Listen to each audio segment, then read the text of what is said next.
Yes, and there is it. A charming big cat. Do you know it? Skander stood outside the iron cage where Zuowu was imprisoned, his eyes blurred. Who can say no to a cat? And what man can resist a big cat?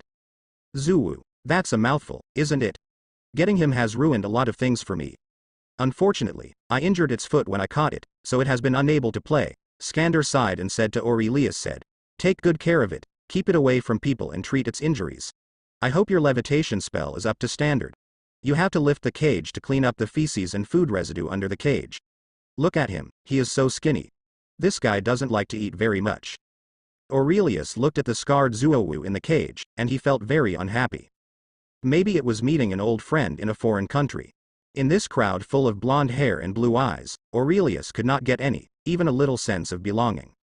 But this mythical beast, which also came from the east, made him feel close to it. In Lin's country, there is a rare beast. It is as big as a tiger, has all kinds of features, and has a tail longer than its body. It is called Zuowu. It can travel thousands of miles by riding on it. Aurelius leaned down and looked at it. Meow. Zuowu's huge eyes blinked. It seemed that Aurelius's familiar language gave it a great sense of security. It seemed to feel the compassion for it in Aurelius's heart. Sad, he screamed softly, and his tiger-headed look had a strange cuteness. It even extended a claw close to the edge of the cage. This was not an attack, and it did not even show its sharp claws. Aurelius couldn't help but reach out and touch its wide and thick flesh pads. Great. Great. Skander broke the atmosphere a little bit. He was very excited. The big cat likes you. Aurelius, hiring you may be the best decision I have ever made. You have potential to be an animal trainer. Maybe I should change my decision.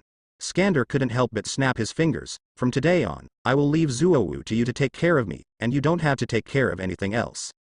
But other jobs? Aurelius shook the notebook in his hand. That's easy to say.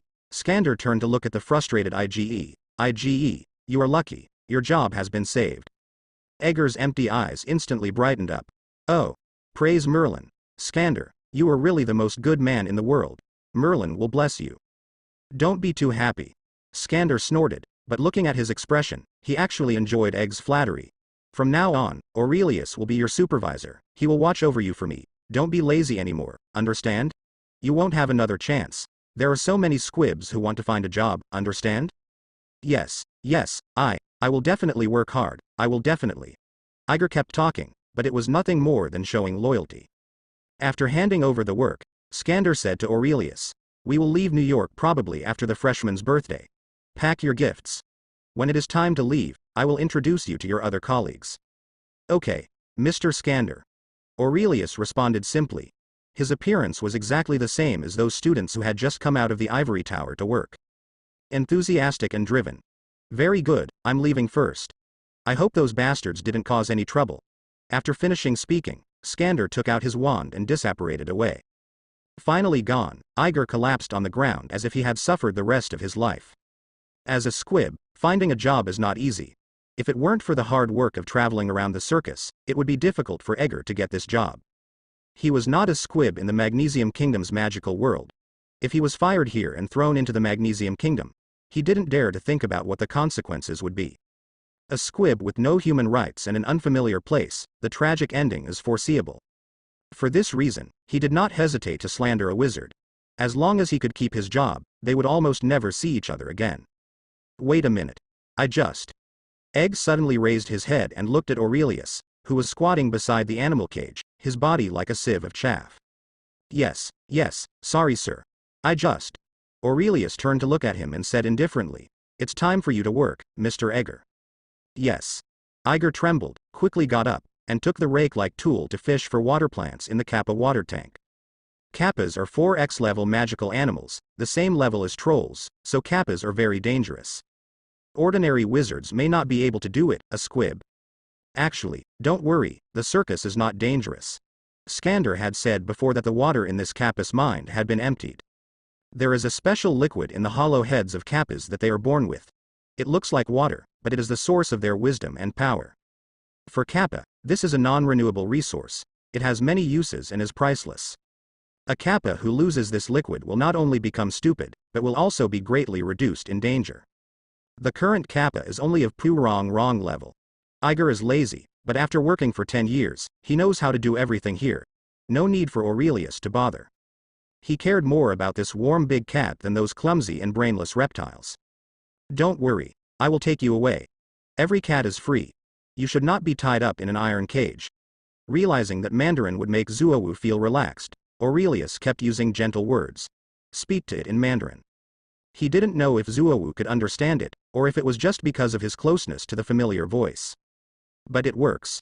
After a few days, Aurelius was able to scratch Zuowu's chin with his hands, which was a huge improvement. He was not in a hurry to see Nagini. Haste makes waste, and since the freshman's birthday was only a few days away, there was always a chance. After many days of observation and testing from Egger's mouth, Aurelius collected a large amount of information. This small circus is also a small society. The Mystery Circus has more than 30 employees and more than a dozen magical animals. Most of the employees are actors. The bear man John, the half-human troll Nautilus, the half-elf Lilia, the Vivian sisters, and the blood-cursed orc Nagini are all alien actors in the circus. In the circus, the person with the highest status is of course the leader and trainer Skander, followed by the wizard actors, then the squibs, and then it is the turn of the alien actors. They are almost no longer regarded as human beings, some dangerous ones, for example, the bears John and Nagini were locked in cages to prevent them from breaking out and hurting others. Aurelius had to be thankful that he deliberately released his identity as a wizard. Although he wanted to sneak into the circus and get in touch with Nagini, he didn't have the hobby of being tortured. Grindelwald is undercover, and I am also undercover. Grindelwald is looking for me, and I am looking for Nagini. Aurelius scratched his head a little. Why do you feel that you have gone in the direction of Lao Ge and never returned? Time is as precious as gold, but it is lost unconsciously like water. Leaning on Zuowu's body, the sound of Zuowu's snoring can be heard in his ears. His strong body makes his snoring sound extremely deafening. It feels like he is getting an ear massage, relaxing his body and mind. After more than 10 days of getting to know each other, and with the huge advantage of having the same pronunciation from the same hometown, the relationship between Aurelius and Zuowu improved day by day. Not only can he rub the cat to his heart's content and scratch his chin, but he can also stick to it at close range. Of course, Zuowu, who had been imprisoned for many years, wouldn't smell good. His injured leg was ulcerated and inflamed. If it weren't for the magical beast's strong body, it might not be able to survive now. After establishing a good relationship with Zuowu, Aurelius gave it medicine. The medicine was very effective. It was the Auror special potion obtained from Tina through Queenie. Although I haven't recovered yet, fortunately I don't shiver when I touch it, it hasn't gotten worse, and it's getting better all the time. This further allowed Aurelius to gain Zuowu's trust. He gave Zuowu a good cleansing and used Potter's shampoo imported from England. Reproduced the beautiful and soft fur of Zuowu. It's like a work of art. So beautiful. The only drawback is that he's a bit skinny and doesn't eat well, but he should recover quickly and he's already eating, only the food Aurelius brought. This guy has a big appetite. It is as big as an elephant and is a carnivore. Even if it is locked in a cage and the amount of exercise is reduced, it will eat at least half a cow every day. At the same time, Aurelius also discovered the origin of the benevolent beast, like Zuowu. It hates the smell of blood, but if it is cooked, it will accept all comers. As a result, Aurelius spent most of his time either grilling meat or marinating it with purchased spices. It was very expensive, but seeing Zuowu getting stronger day by day, Skander, the circus owner, spent the money very happily. It is not clear whether all the money went into Zuowu's stomach or whether some of it was missing. After lunch every day, it was the most relaxing period for Aurelius. Zuowu yawned and lay down on the ground to take a nap. He didn't know if this Zuowu was from Shaanxi and was untouchable. Aurelius would take advantage of this moment to lean on Zuowu and read. Queenie's textbooks have been returned by Aurelius. He has read them all. I can't say that he is proficient in them all, but at least he will be at the level of a qualified graduate. He definitely couldn't read the black magic book here, so he took some time to go to the bookstore a few times. Unexpectedly, Aurelius found a book in the corner of the bookstore, Fantastic Beasts and Where to Find Them. Newt's book has actually been published? Are they still sold in New York? But obviously, the sales volume of this book in Magnesium Country will definitely not be good. Magical animals throughout the Americas are strictly controlled, and some are even humanely destroyed and even extinct. No one is allowed to keep magical animals for any reason, which makes Newt's hard work, Fantastic Beasts and Where to Find Them, completely useless in the Magnesium Kingdom. The sales volume is bleak, and at most it will be bought by wizard parents and used as a fairy tale picture album to tell their children. Yes, that's right. This rigorous reference book has become a fairy tale in the magical world of Magnesia, the kind to entertain children. Aurelius bought it. Magical beasts were an integral part of the wizarding world and he felt the need to understand them. Especially since he was working in a circus now, it wouldn't hurt to learn more about magical animals. Of course, Aurelius is not that dedicated. In addition to better disguise and join the circus, Aurelius has another reason. That's the summoner. The summoner needs a packed defender, and any living creature will do. In the War College, contracted heroes are standard equipment for climbing Summoner's Rift, but Aurelius did not expect that the summoners in this world would be able to have a hero. In this case, contracting a human being to act as a defender is not as good as contracting a magical animal. Magical animals such as Zuowu, Fire Dragon, and Phoenix definitely have contract value. Although they may not be as good as heroes as a whole, their special abilities are definitely worth the contract. This can almost be regarded as a batch of artificial druids, and it is a magical animal with super potential and ability that is far from being an animagus. It's a pity. It would be nice if I could contract many defenders. Aurelius pressed Zuowu's fur into a more comfortable depression. He has already made a contract with Wu Ran, otherwise it would be a great choice to make a contract with Zuowu who trusts him. And of course, there's Phoenix.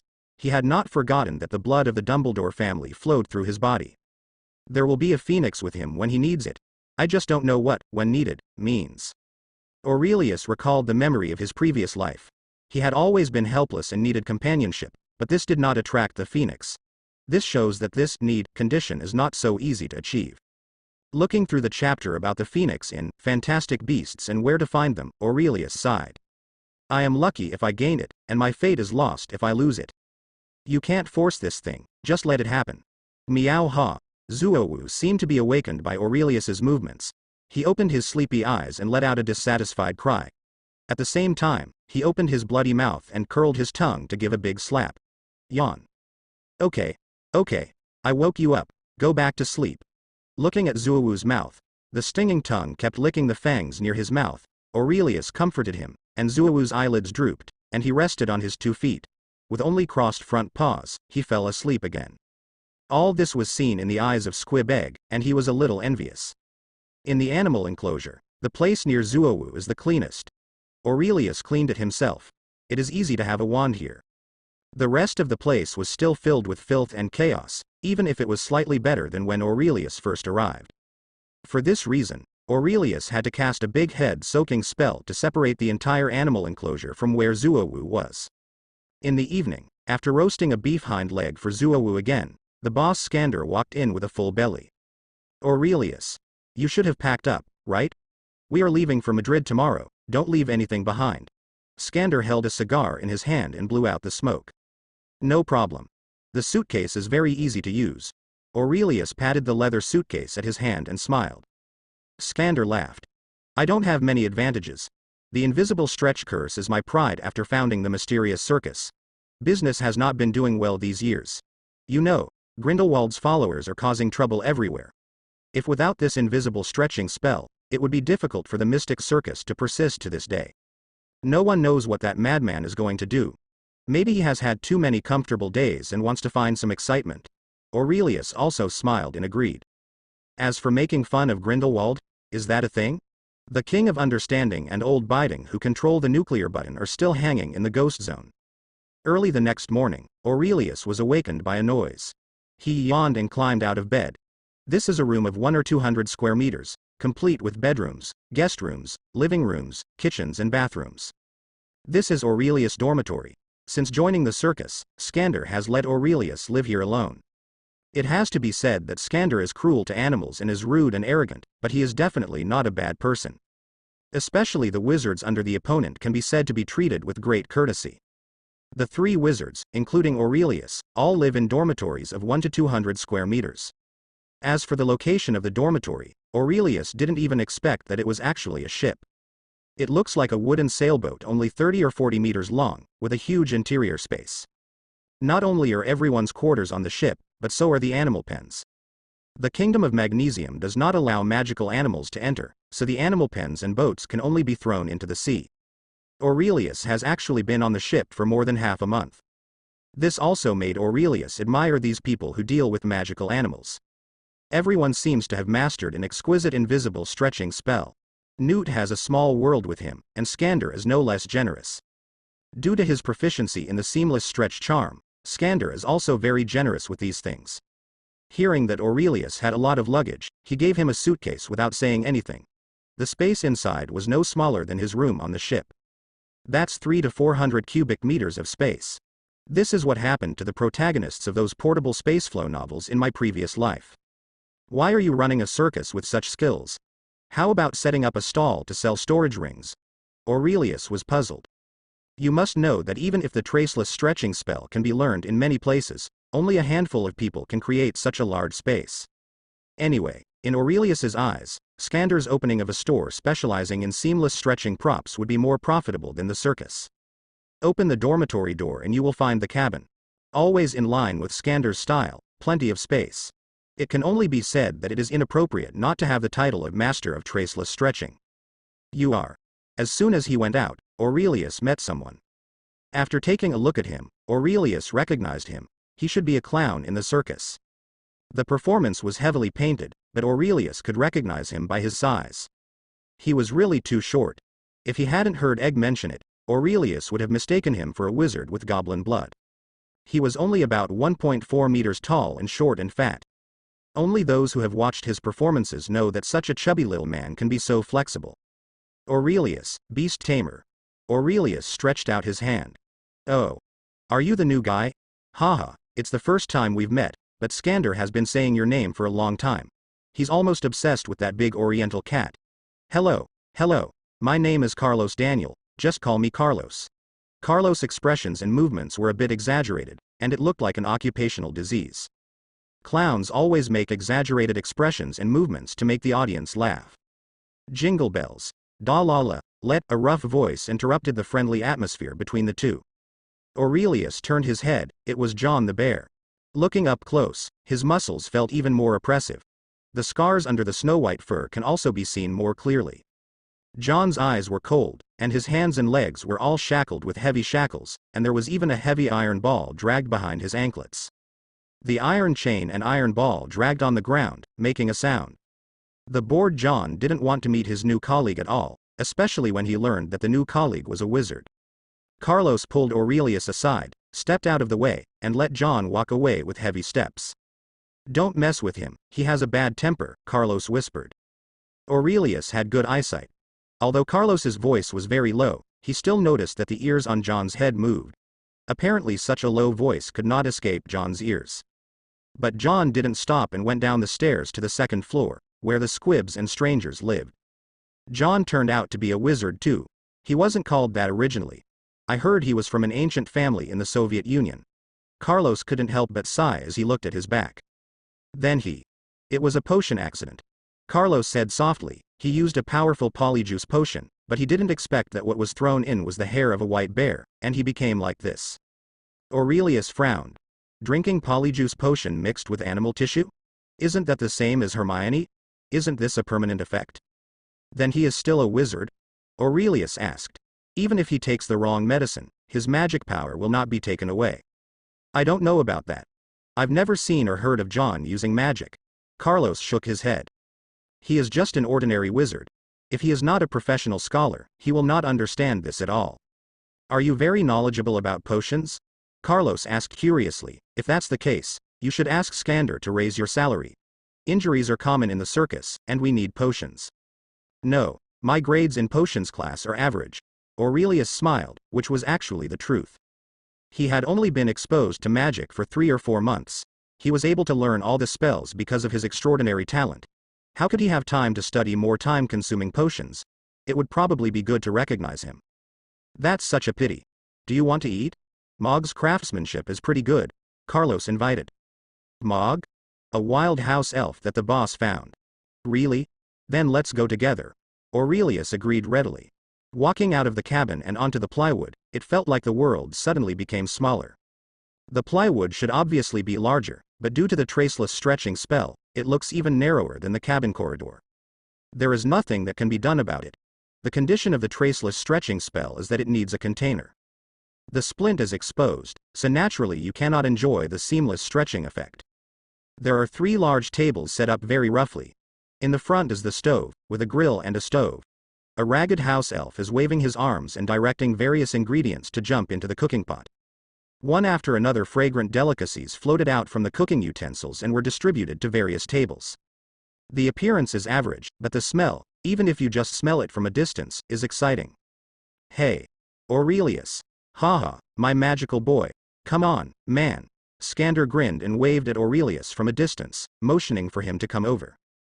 Aurelius and Carlos passed. He noticed that the tables here seemed to be different. The table where Skander was sitting had the fewest people, just 2 people, and the most exquisite food. Aurelius looked at the man, and there seemed to be a shadow of a wand on his waist. There is no doubt that this is a wizard. Aurelius did not recognize him, nor had he seen him during the performance. This is Hank, my nephew. He just graduated from Durmstrang last year. Aurelius, you are similar in age, so you should get along well. Skander introduced to Aurelius. Looking at this gloomy long-haired young man, Aurelius nodded and stretched out his hand. Hello, I am Aurelius. The young man just raised his eyelids, replied, hello, expressionlessly and said nothing more. Haha. Hank is a bit of a germaphobe. He is not used to shaking hands with others. Skander quickly laughed. After looking at Hank's greasy long hair, Aurelius thought he believed it. He didn't care too much, and he didn't think that everyone had to like him. Besides, it's not necessarily because Hank behaves like this because he's annoying. What kind of weirdo is there in the wizard? Frequently arouses various emotions, even if he is not crazy, he is a little neurotic. Hurry and sit down and eat together. Mog's craftsmanship is very good. He travels all over the country. He can't compare with those noble masters, but the taste is really good. Try it. Skander introduced to Aurelius enthusiastically. The food on this table was quite rich, including French, German, Hungarian, and Italian dishes. Aurelius even saw the famous Shanggong snack Shaowei. I tasted it and it tasted really good. There were 7 or 8 people sitting at the next table. They are all squibs, including Aurelius's subordinate egg. After drinking and eating, Skander wiped his mouth with a hand towel. Today we set off south. In a week, we will have a 2-month tour in the Caribbean. Prepare for the show. No problem, boss. Several people said in unison.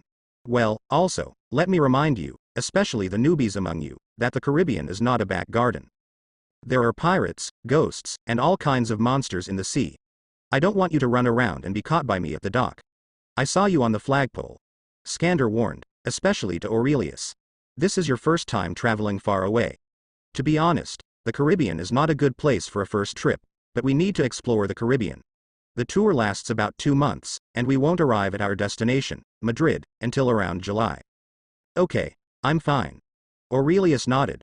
Skander said yesterday that he was going to Madrid this time, but he didn't expect that he would be on the road for 2 months. Okay, guys. Let's set sail after eating and drinking. Skander shouted, the tip of the wand in his hand flashed, and the entire wooden ship seemed to come alive. The 3 sails raised on their own.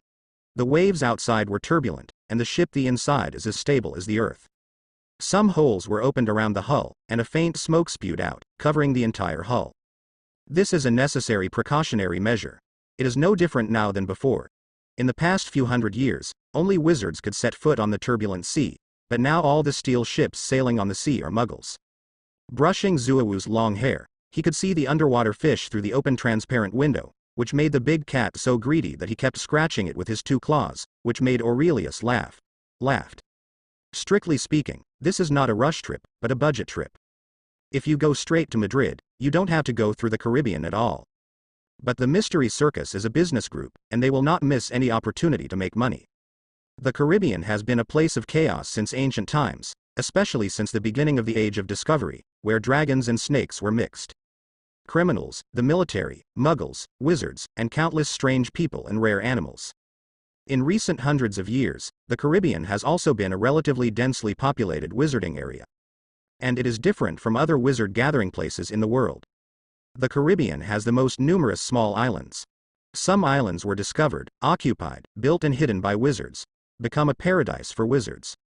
And because the situation here is complicated, there is no management system similar to the Ministry of Magic. But it doesn't mean that this is the source of chaos. The special form has led to the birth of a unique system here. There are 9 wizard islands in the vast Caribbean Sea. This is also the only 9 wizarding cities, and it is the only city in the world that is unique to wizards. But these cities are not harmonious and beautiful. Peons, wanted criminals, murderers, dark wizards, smugglers, merchants, and pirates are the basic groups that make up these cities. Here, power is the main theme. As long as you are strong enough and powerful enough, you can become the master of a city overnight. When Aurelius heard the news for the first time, his eyes went straight. He never thought that this world could have such a beautiful place. This is a paradise for careerists. No one here asks about your past, and no one cares about your future. Only strength is the truth. Almost instantly, Aurelius only had 2 words left in his mind. I want. There is no need to think too much about this matter. The Caribbean is a chaotic place, with fighting happening at every turn, and anyone who can survive there is not a mediocre person. As long as they are integrated together, they will be the best soldiers. It can be said to be a dream place for careerists. But so far, no one has been able to do it, or maybe no one wants to do it. Except for the medieval witch hunts hundreds of years ago, wizards had little sense of crisis. Calm and peaceful days can kill one's will. Just like millions of years ago, humans moved from Africa to all over the world. The people who went out lost a lot of Africa's rich resources. They had to work hard to survive, from slash and burn farming to metal smelting, from tribal conflicts to imperial hegemony. Looking at Africa again, the abundant materials allow them to eat, drink, sing and dance without worrying about survival. Their lives have remained almost unchanged for millions of years. Whether they admit it or not, wizards are all following the same path as Uncle Black, intentionally or unintentionally. The magic of magic also gave rise to abundant products, and people had no worries about eating and drinking, and enjoyed it. They laughed and watched those muggles who had gone through hardships step by step using their wisdom and technology to conquer the world. The moment they were exposed, they faced the boss with the player's health bar. Is that dangerous? Is that death? No. That is out of print equipment, that's an epic prop. Some wizards are aware of the crisis, such as Grindelwald and Dumbledore. But like all pioneers of consciousness, they were aware of the danger but had no idea where to go. Exploring aimlessly and hitting a wall. They are kindlings and flames. If they are followed by those who come after them, they can start a prairie fire by adding fuel and firewood, but once they are extinguished, it goes without saying. Just as Aurelius commented on Grindelwald, he admired Grindelwald's ambition and liked Grindelwald's crisis-filled thoughts, but he could not agree with Grindelwald's behavior.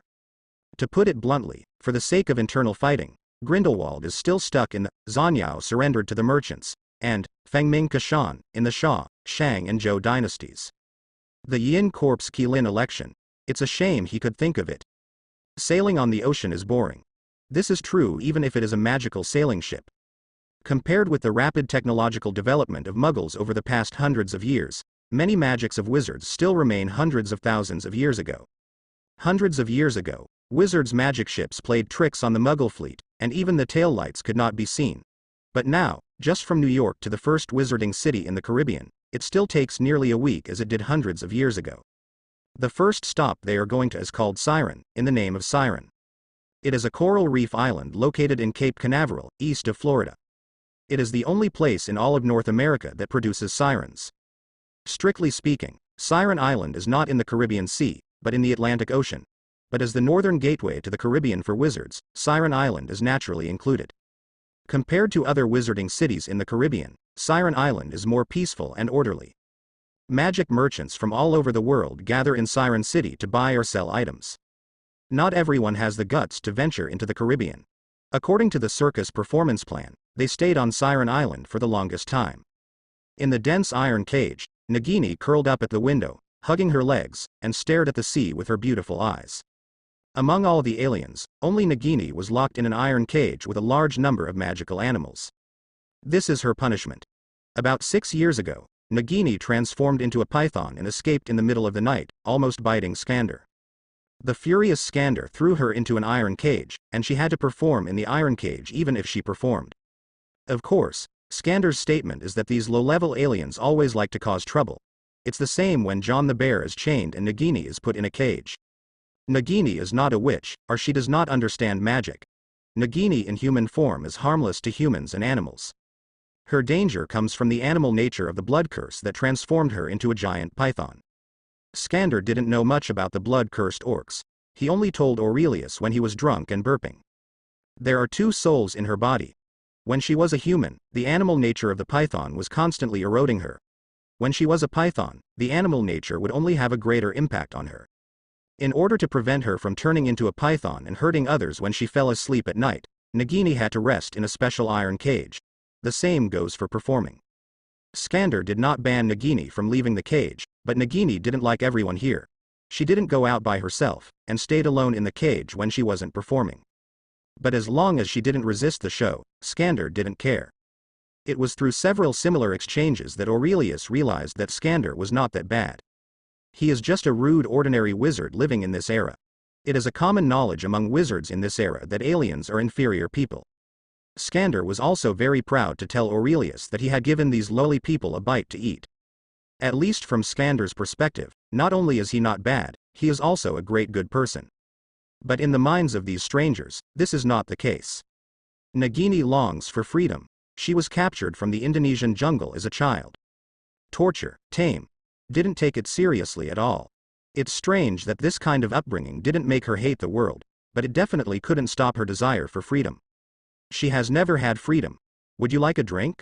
Aurelius came over with 2 cocktails. Nagini just turned to look at him and turned back. Aurelius was not surprised either. For more than half a month, Carlos, a chatty clown I met today, obtained a lot of information about Nagini through various insinuations. He didn't mind being dirty, so he sat down on the floor a fence away from Nagini. He took a glass and took a sip. Hey, this wine tastes good. Try it. After saying that, he reached through the iron fence and sent another glass to Nagini. Nagini turned around suddenly, her beautiful eyes warning with danger. Don't be so vigilant, just a glass of wine.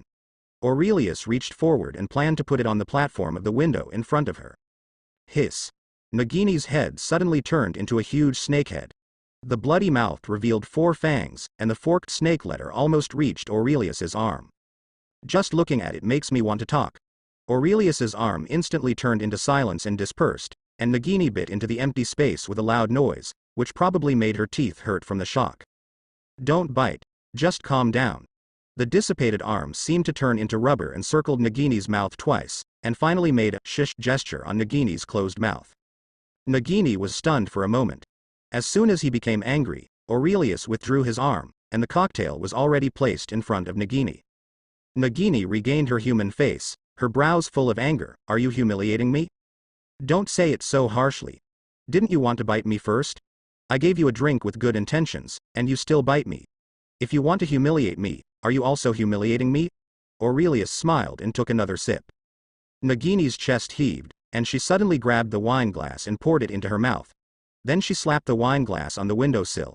The action was very cool, but she coughed a few times in a bit of embarrassment. She choked. How can anyone drink like this? Aurelius couldn't help but laugh. Seeing the wine getting stronger, Nagini's pretty fair face was covered with red clouds along her neck. Ahem. Okay, I thank you, you can go. Ahem. Nagini coughed. It could be seen that Nagini seemed to have never drank before. Her eyes quickly became blurry and she became tipsy after just 1 cocktail. Aurelius didn't persist.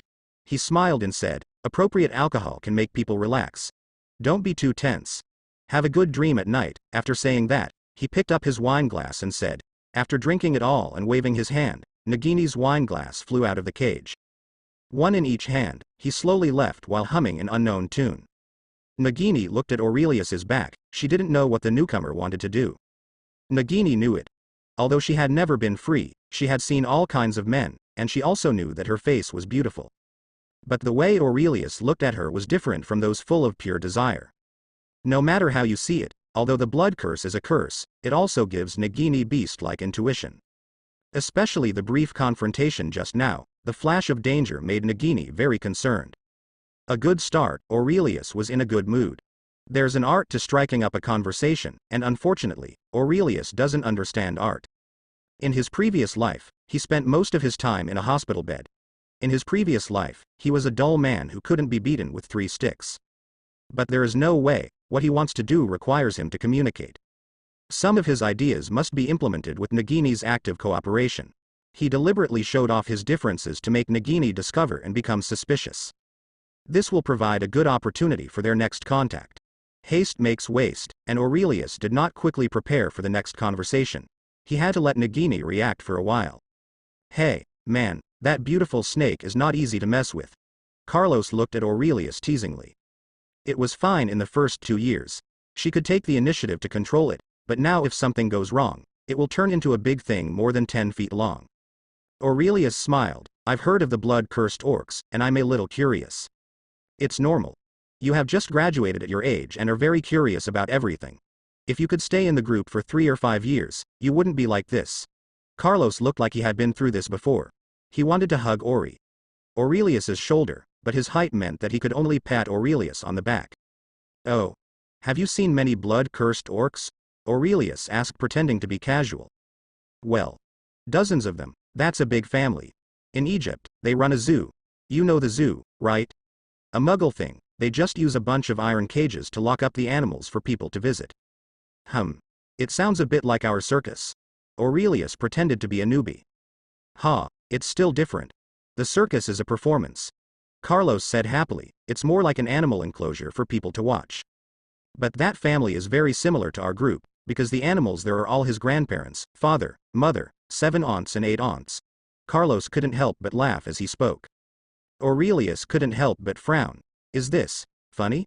A blood curse is a curse that can be passed down through blood. It is generally inherited through paternal or maternal lineage. In other words, either boys will suffer from blood curses or girls will. It is rare for children of both sexes to be born with blood curses. Nagini is inherited from the maternal line. Astoria, the future drag queen's wife, also suffers from a blood curse. But please be careful. Many people think that Astoria is also a blood-cursed orc, but it is not. Blood curse is a very broad concept, namely, blood curse. Blood curse orcs are just one type of blood curse. Not all blood curses turn the cursed into beasts. But since they are both blood curses, they have something in common.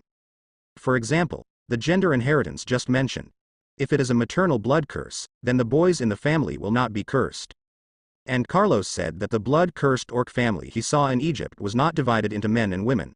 The most outrageous thing is, mom, dad, and grandpa and grandma, are these combinations related by blood? The only possibility that Aurelius could think of was that a certain generation of their family was the combination of 2 blood-cursed orcs, and they happened to inherit 2 blood-cursed beasts. This resulted in no survivors in the entire family. And his parents, grandparents, and grandparents were all families composed of blood-cursed orcs. Only in this way can the situation Carlos mentioned happen. What is the probability? This is no longer a small probability, and this is the end of the Goose Factory lottery. But what they drew was the misfortune of misfortunes, the disaster of disasters. To be honest, if I had given it to me, I wouldn't be able to survive long ago, but that guy is actually quite optimistic, Carlos sighed. He and his family opened a zoo, made money, and then found ways to exchange it. I have found countless people and spent a lot of money in the hope that the blood curse can be broken. However, there is no hope of lifting the blood curse, and many people have been deceived. To be honest, I really admire that guy. Aurelius nodded. He was also impressed. This is simply a magical version of the Shawshank Redemption. What's his name? Aurelius asked. Abdulaziz. What? Are you still planning to meet him?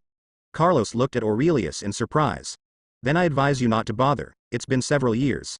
I'm afraid that guy no longer knows who he is. That's not true. I want to write a travel diary to record everything I see and hear along the way. Maybe it can be published one day in the future. Aurelius retorted immediately, joking and laughing. The son prevaricates. But in fact, he had already remembered that name in his heart. Egypt is also a place with a strong mythical meaning in legends. In this magical world, it might be even more different. He would have to go there sooner or later. Carlos didn't chat with Aurelius for too long. As a clown, he was very relaxed when he wasn't performing. He was already an old man in this industry. Performance was already a common thing for him. He only needed to practice basic skills to maintain his condition. Good. But Aurelius didn't have that much time. He was being trained by Skander as an animal trainer. This was not the self-proclaimed preparatory trainer that Egg was before, but Skander was really teaching him. Although Aurelius didn't like Skander's little thing very much, it was just 1 or 3 axes, 1 dozen, 2 dozen, and 3 sweet dates. This is exactly what Muggle animal trainers did in this era. There is no display of the wizard's abilities at all. Let a wizard train magical animals the same way Muggles deal with ordinary beasts. Aurelius was not very optimistic. Including Zuowu, almost all the magical animals in the circus are scarred. But the effect of the program is very average. The magical beasts are resisting. Aurelius, who has observed Newt, an expert on magical animals, for a long time has a strong say. In his opinion, Newt's magical animals are much more spiritual and obedient, and are not like circus animals at all. As a trainer, Newt is much stronger than Skander. And he happened to have Newt's secret book in his hand, Fantastic Beasts and Where to Find Them. The book describes the characteristics, advantages and disadvantages of a large number of magical animals, as well as coping techniques and escape methods. This is much more effective than Skander's 3 axes. As an animal trainer, you must have a good relationship with his partner. Thanks to his fellow countrymen, Aurelius's partner is Zuowu. Skander is not a devil. Zuowu's injury has not recovered yet and he will not let Aurelius train now. This gave Aurelius a long time to cultivate a relationship with Zuowu in his own way. In his previous life, he loved cats and had always wanted to raise a lion cat. Unfortunately, he was ill and could not fulfill his dream when he arrived. Now, who can say no to a cat as big as an elephant? We already have Zuowu, who still cares about that cowardly lion cat. Legilimency. Aurelius put down his wand and frowned at a fat mouse in the cage, can't you? Legilimency is much more difficult than imagined. No wonder legilimency can be pulled off as a profession on its own. Aurelius didn't know whether legilimency could only target people, or whether he really didn't succeed, and he couldn't detect any thoughts of the mouse. But he tends to think he hasn't learned it yet. It's really weird. I completed the 7-year course in less than half a year. It's just a magic spell. I haven't had a clue for several days. Is this reasonable? Aurelius was puzzled. He felt that he should be gifted with legilimency. When Obscurial went on a rampage for the last time, he had unintentionally read Mary's memory. Even if it wasn't legilimency, it should be a similar memory-reading magic. Aurelius valued legilimency very much. After completing his normal student studies, Aurelius selected a series of spells that he valued and marked them as must-learn. Including but not limited to dangerous but useful black magic such as the Death Curse, the Soul-Seizing Curse, and the Fire Curse. Legilimency is one of them.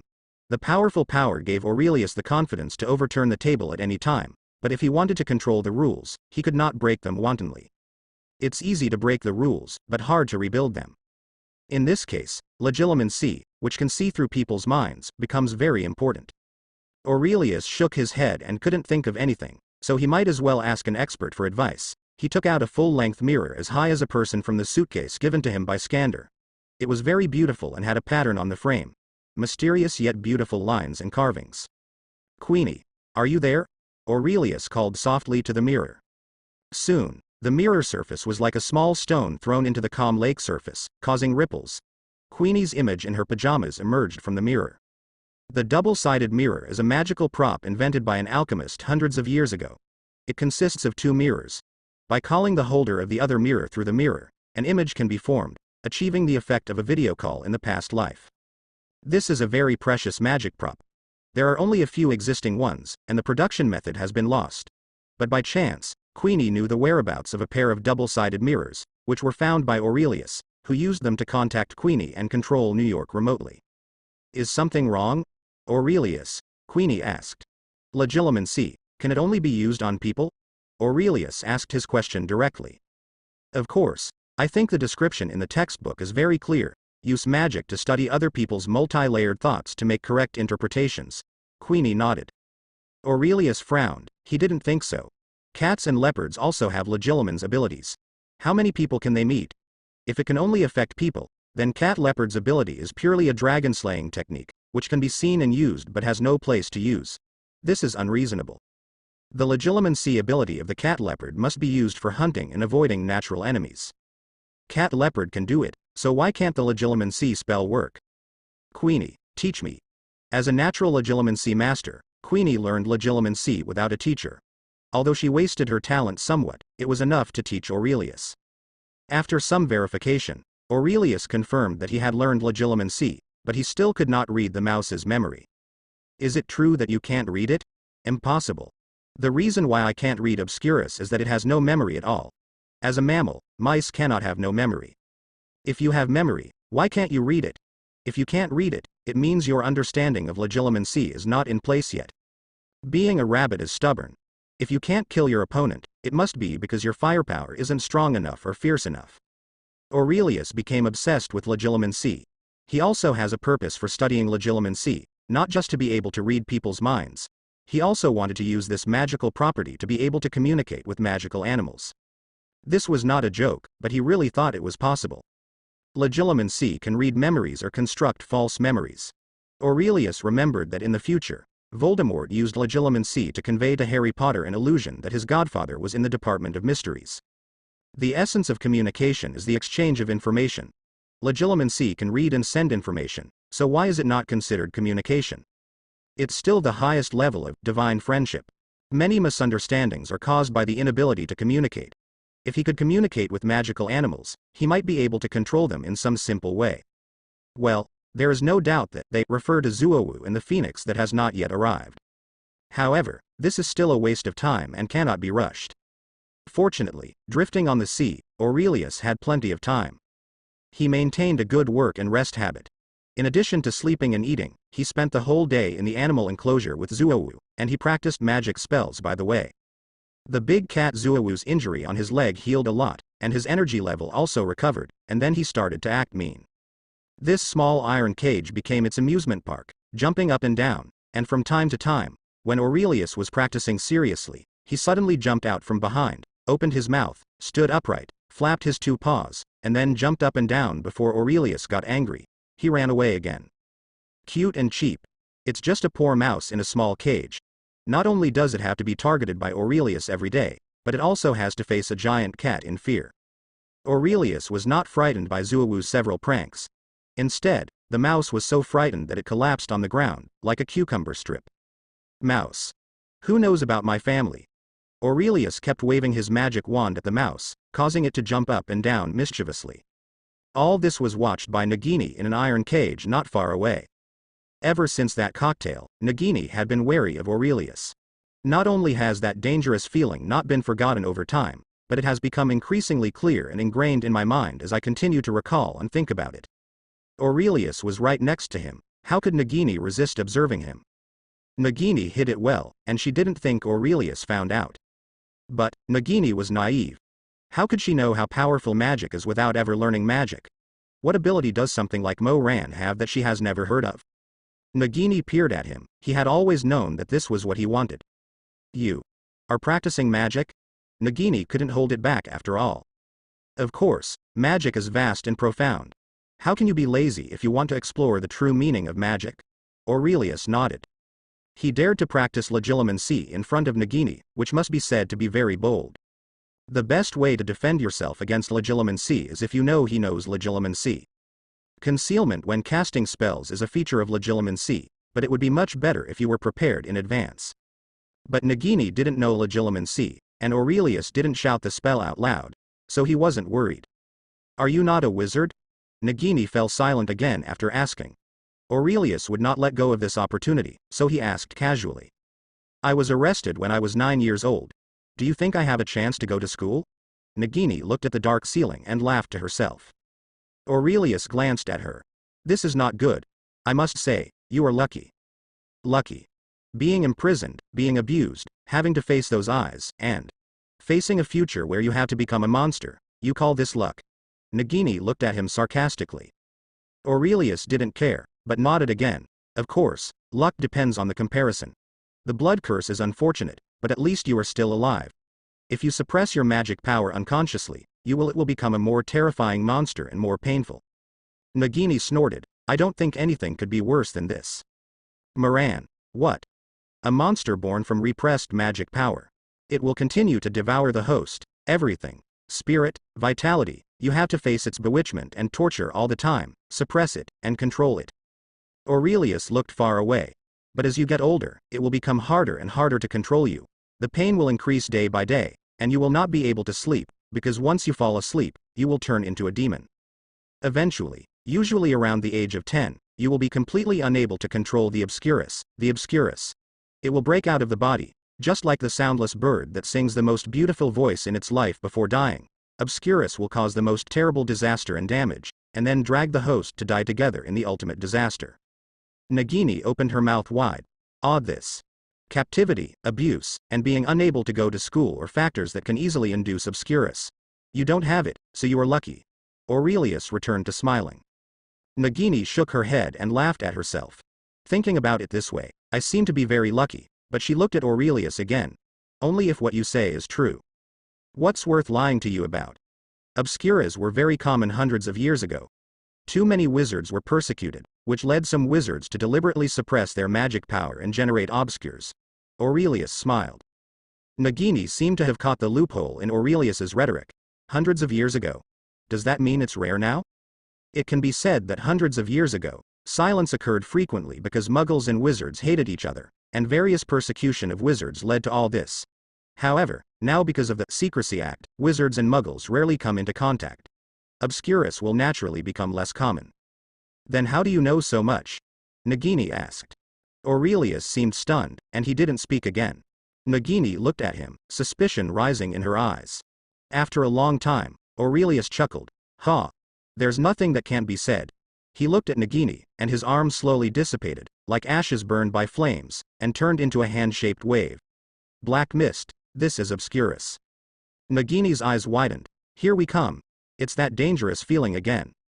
You are. Obscurus. Aurelius shook his head. In fact, those who are parasitized by the Obscurus should be called the Obscurus. His arm returned to its original shape. This is impossible. You just said that those who are sent by Obscurus will not live until the age of 10. Nagini shouted at the top of her voice. I said, usually, but as far as I know, apart from me, no Obscurus has lived to be 10 years old. Aurelius smiled, looking very proud of himself. It took Nagini a long time to accept this information. She asked. Why? Why did you tell me? We all have an unfortunate life. You were born with a blood curse, and you are destined to completely forget that you are a human being one day in the future, and spend the rest of your life as a snake. I have had no parents since I was a child, and was abused and whipped by my adoptees, and even because of this it gave birth to Obscurus. Nagini, I can relate to your experience. Aurelius showed his palm to Nagini. Scars are intertwined and covered all over the palm, which is the best proof of the tragic past. That's why I can be kind to you. Nagini closed her eyes and felt empathy, which is the superpower of human beings, especially kind girls. This is why Aurelius revealed his identity as the Obscurus. But at the same time, Aurelius knew very well what it meant to go too far. He quickly changed the subject. I'm not worried that you will tell others. No one will believe you if you say it. Because the Obscurus can't live to be 10 years old? Nagini is also a smart girl. Yes, smart girl. Aurelius stretched out his hand. Nice to meet you, beautiful girl. My name is Aurelius. Nagini hesitated for a moment, smiled sweetly, and gently held the hand extended by Aurelius. I am also very happy to meet you, the boy who loves to lie. Nagini. Why do I lie so much? Everything I say is true, Aurelius cried out. You lied to Skander that you are a graduate of Ilvermorny. You must have never gone to school, right? Aurelius. At dinner time, Aurelius was about to go to eat, but was stopped by Skander. What? Aurelius walked over, and Skander held his shoulders and whispered. Hey, young man. I know that you are full of blood at your age, but some women cannot be touched. Aurelius replied with a question mark face. Skander looked at his expression, smiled, and gave him a shoulder bump. That girl is very upright, but she is also very dangerous. You mean the blood-cursed orcs? Skander nodded. She is almost finished. What's the meaning? She came to the circus when she was 9 years old. I watched her grow up. No one knows her situation better than me. Skander patted Aurelius on the shoulder and motioned for him to sit down. When she was young, about 11 or 12 years old, she would only turn into a snake when she was frightened. But do you know that now she will unknowingly turn into a snake whenever she falls asleep? I really don't know this, but why are you telling me this? Well, I don't have that intention. I have been collecting materials. Didn't I tell you? What? Aurelius smiled and said, I plan to spend 3 years traveling, and then I will write a travel diary about my experiences in the past 3 years. Blood-cursed orcs are rare. I am just collecting materials. Skander said unexpectedly. You mean? You don't plan to work for a long time? He was a little disappointed. He still wanted to keep Aurelius. That Zowu is very close to him, and the trainer who trains a Zowu is unique. I haven't thought about what I want to do in the future. Finding future career plans is also one of the purposes of traveling. Aurelius shrugged. This relieved Skander. He laughed loudly and patted Aurelius on the shoulder. Listen up, boy. You and I are the same kind of people. We both hate following the rules, eating in the same place and waiting to die. Believe me, there is nothing worse than the circus. You can experience a different scenery. You will only get bored of the endless running and traveling. After saying that, Skander laughed and left. Aurelius frowned slightly and said to himself in an inaudible voice, "Should I buy a thick and dark book first?" Aurelius lay in bed for several years in his previous life. He hated that kind of life. As Skander said, that kind of life was following the rules, living in the same place, and eating and waiting to die. This is one of the reasons why Aurelius has been keen on causing trouble after time travel. Of course, the pressure of survival is the main reason. However, the depressed mood in the previous life rebounded due to pressure, and whether he admitted it or not, he was more or less affected by Obscurial. This influence was emotional, and then fed back to the change in personality. Aurelius did not expect that in less than a month and without such frequent contact, Skander could see Aurelius' hidden character. He is pretending. He's undercover. Being able to be discovered in this way is enough to show that his acting skills are insufficient and that he reveals some of his personality traits in daily life. Skander, who travels around and meets countless people, can easily see it. This is a given. How old is Aurelius? He is only a young man in his 20s who has been lying in the ward for so many years. In terms of social experience, he is no different from those freshly graduated college students. Otherwise, how could he appear innocent in front of Grindelwald so easily? With the profit of plot, Aurelius deceived Grindelwald several times. Makes him feel a little elated. If you think about it carefully, Grindelwald is really not difficult to deceive. He is so arrogant. Except for Dumbledore, no one took notice of him. If you underestimate your enemy, you will suffer serious consequences. Dumbledore also had a deep understanding of the character of his old lover, so he tried to lure Newt Scamander, who seemed inconspicuous in society but was actually a talent, to New York. Obviously, in terms of looking at people, Grindelwald is far inferior to an inconspicuous, little character, like Skander. Young. Aurelius thought to himself. This is not a shortcoming, especially not at Aurelius's age. With a physical age of 19, it would be inappropriate to really look like an old monster. But now that he is aware of it, he needs to learn from experience. The thing he wants to do is huge, and he must equip himself with the corresponding abilities and characteristics. In order to be a general, you must first treat your heart. Mount Tai collapses in front but remains unchanged. Elk thrives on the left but does not blink. Then you can control your interests and wait for the enemy. He needs to learn to be a leader. Whether he can lead well is one thing. He can at least learn how to look like a leader first. The magic ship has been floating on the sea for a week, and its destination is coming. The fog is coming. Are you Magnia? Guys, move. Siren City is coming. Skander clapped his hands. Aurelius also stood on the plywood, watching the heavy fog ahead with interest. These are not ordinary mist, they should be a kind of magic mist. Why are you standing there? Let's go. Carlos patted Aurelius on the waist. Walk? Go back to the cabin. This fog is not that easy to wear. Carlos smiled. Aurelius was puzzled, but as the saying goes, listen to others and eat until you are full. Everyone else was preparing to return to the cabin. There must be some problem with the fog that Aurelius didn't know about. La la la. Ah ah. Ah. Skander closed the hatch, and soon, bursts of melodious singing came into his ears. Aurelius immediately understood the reason: sirens. Siren is another name for mermaid. Described in Newt's Fantastic Beasts and Where to Find Them, this is a magical creature that is half human and half animal. They possess intelligence and civilization. They are actually a kind of subhuman, but the mermaids in most areas refuse to be human. Mermaid populations can be found in oceans and some lakes around the world. But this also resulted in the formation of various subspecies. Generally speaking, the colder the living environment, the uglier the mermaid looks, based on human aesthetics. The Caribbean Sea is a tropical sea, and the mermaids here are more in line with the appearance of Muggle legends: a beautiful woman with an upper body and a fishtail on the lower body. These mermaids live in the coral reefs near Siren Island. The first person to discover this place was a Greek wizard, so the name Siren was adopted. Wizards do not have a classification system such as order, family, genus and species, but various species do have kinship relationships. A squid is a cross between a manticore and a fire crab, but the three look very different. 9 out of 10 people can't tell the difference between a griffin and a hippogriff, but they are indeed two magical animals. In this case, the family, genera and species of the order phylum are not applicable. The same goes for various merfolk. For example, the sirens of Siren Island, the Asian mermaids, and the mermaids in the Black Lake are all classified as mermaids, but in fact there are too many differences. Siren people have sweet songs but vicious hearts.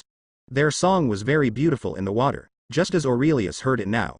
But if the sirens were pulled ashore, their screams would pierce the ears, literally, pierce them. At the same time, the singing of sirens can also be regarded as the magic of mermaids. They can use their singing to seduce people's hearts, control them unknowingly, approach them, obey them, and are willing to do anything for them. It's a bit like a soul-stealing curse, but more like a love potion.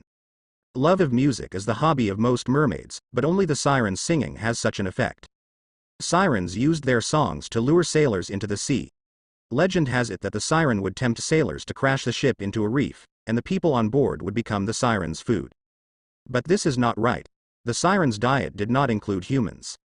There is only one reason why the sirens attack humans: humans set foot on the sirens' territory. In other words, in the eyes of the sirens, they kill people to protect their country. But as the times continued to develop, humans spread their footsteps to the entire world with larger and harder ships. Incidents of sirens attacking humans have become increasingly rare. On the one hand, there are fewer and fewer sirens. There are only some sporadic siren villages and a few large gathering places in the world. On the other hand, it can be said that the sirens were defeated and they chose to cede territory close to sea level. These songs are really nice. Carlos squinted and shook his head in enjoyment. He glanced at Aurelius and said with relief, "Don't worry, the ship has isolated the magic. We can enjoy the beauty of the songs, but not bewitched." "I'm not worried about this. I want to ask, why did the sirens attack us?" "Oh, this is not an attack, it's a routine inspection." Aurelius was puzzled. He had read Newt's masterpiece and had a certain understanding of mermaids, but the book, Fantastic Beasts and Where to Find Them, recorded 72 magical animals. There was no scientific classification, and each animal could only be roughly recorded. At least Newt wouldn't be able to record the details of dozens of merfolk in a book. The Siren Island and the surrounding Siren Agreement. The wizard creates fog to protect the sirens, and the sirens sing in the foggy sea every day. Only those who know how to avoid and have magic ships can pass through to avoid the intoxication caused by the large number of caravans. Attention melon. It has attracted the attention of muggles. Aurelius couldn't help complaining in his heart. Siren Island is located in eastern Florida near Cape Canaveral. And this place is the Bermuda Triangle, known as the Devil's Triangle. Of course, at this point in time, the legend of the Devil's Triangle is only spread among sailors. After 20 or 30 years, when a large number of aircraft disappear here, the name of the Devil's Triangle will be resounding throughout the world. Countless explorers have risked their lives to get a glimpse of the truth. Around noon, the sirens singing in my ears gradually faded away. A city standing among the waves slowly emerged at the end of the skyline. "It's so majestic," Aurelius couldn't help but admired. Maybe it's the humid environment, as the construction reefs are full of moisture, causing the entire city to have a darker tone. The towering buildings rising crookedly into the sky are very wizard-like. The houses built one after another look like a forest of strange rocks in the sea from a distance, and suspended wooden bridges connect the entire city. Getting closer. There are more ships around. Skander even saw old acquaintances communicating in the sky by shooting words from their wands. Strange marine magical animals chased the blue waves. The huge octopus arms easily penetrated the sea surface. The shark that ruled the world outside was not even as big as its eyeballs. It was smashed hard and all kinds of meat and bones were caught, entangled and swallowed by the arms and legs. Teams of sirens riding giant manta rays leapt out of the water holding weapons made of shells and conches. The handsome men and beautiful women were no weaker than Nagini. Only their cold eyes and conspicuous colorful fishtails told those LSPS that this was not a Victoria's Secret scene. They are the guards of the sirens and are also used as mercenary coast guards. They will escort every ship that comes to Siren, but don't think it's free. The tax collector at the city gate will make you accept the forced sale. The gate to Siren City appears. It was a huge arched building with a base covered with oysters. Drifting marine kelp-like plants protruded from the water, standing upright and swaying in the wind around the gate. Two huge siren statues guarded one on the left and one on the right. The gate to Siren City. Aurelius couldn't believe that there was such a majestic wizarding complex in this world. A wizard who wants to hide in a ditch and become a rat cannot create wonders. At least Aurelius could not imagine such wizarding cities and sea wonders appearing in Harry Potter. Only ancient wizards who have no scruples would think of building such a city, right? Aurelius sighed. Welcome. Welcome to the Siren, boy. Skander laughed, the wand in his hand glowing brightly, driving the ship to speed up. The majestic gate is close at hand, and many ships are queuing here. Aurelius was confused. There is seawater everywhere here. Why do we have to go through the door? His doubts were soon clarified. After Skander sent away the annoying tax collector, the entire ship seemed to have caught the ocean current and boarded the highway, traveling quickly and flexibly through every waterway in Siren City. Siren City is a bit like Venice. Vehicles are useless here, and a magic ship is the best means of transportation. Although these waterways are not wide, and some are even very narrow, Aurelius can touch the surrounding reef walls by raising his hand. But it doesn't feel crowded. The prosperity of Siren City is only for the wizards. The total number of wizards in the world is only 1 million, and the residents of Siren City are only a few thousand. In addition, there are no more than 10,000 people making a living here. In Aurelius' previous life, any larger village had more than 10,000 people. How many ships can there be? Looking at the siren from a distance, it was a spectacle, which aroused Aurelius' imagination. But when he really approached this sea city, he felt a strong sense of dilapidation and decay. People with sallow faces, thin muscles, and malicious eyes squatted on the small docks where the wooden boards were broken and moldy. Most of them are shirtless and have a lot of scars on their bodies. In their hands or beside them, they have a strange semicircular tool, like a sickle.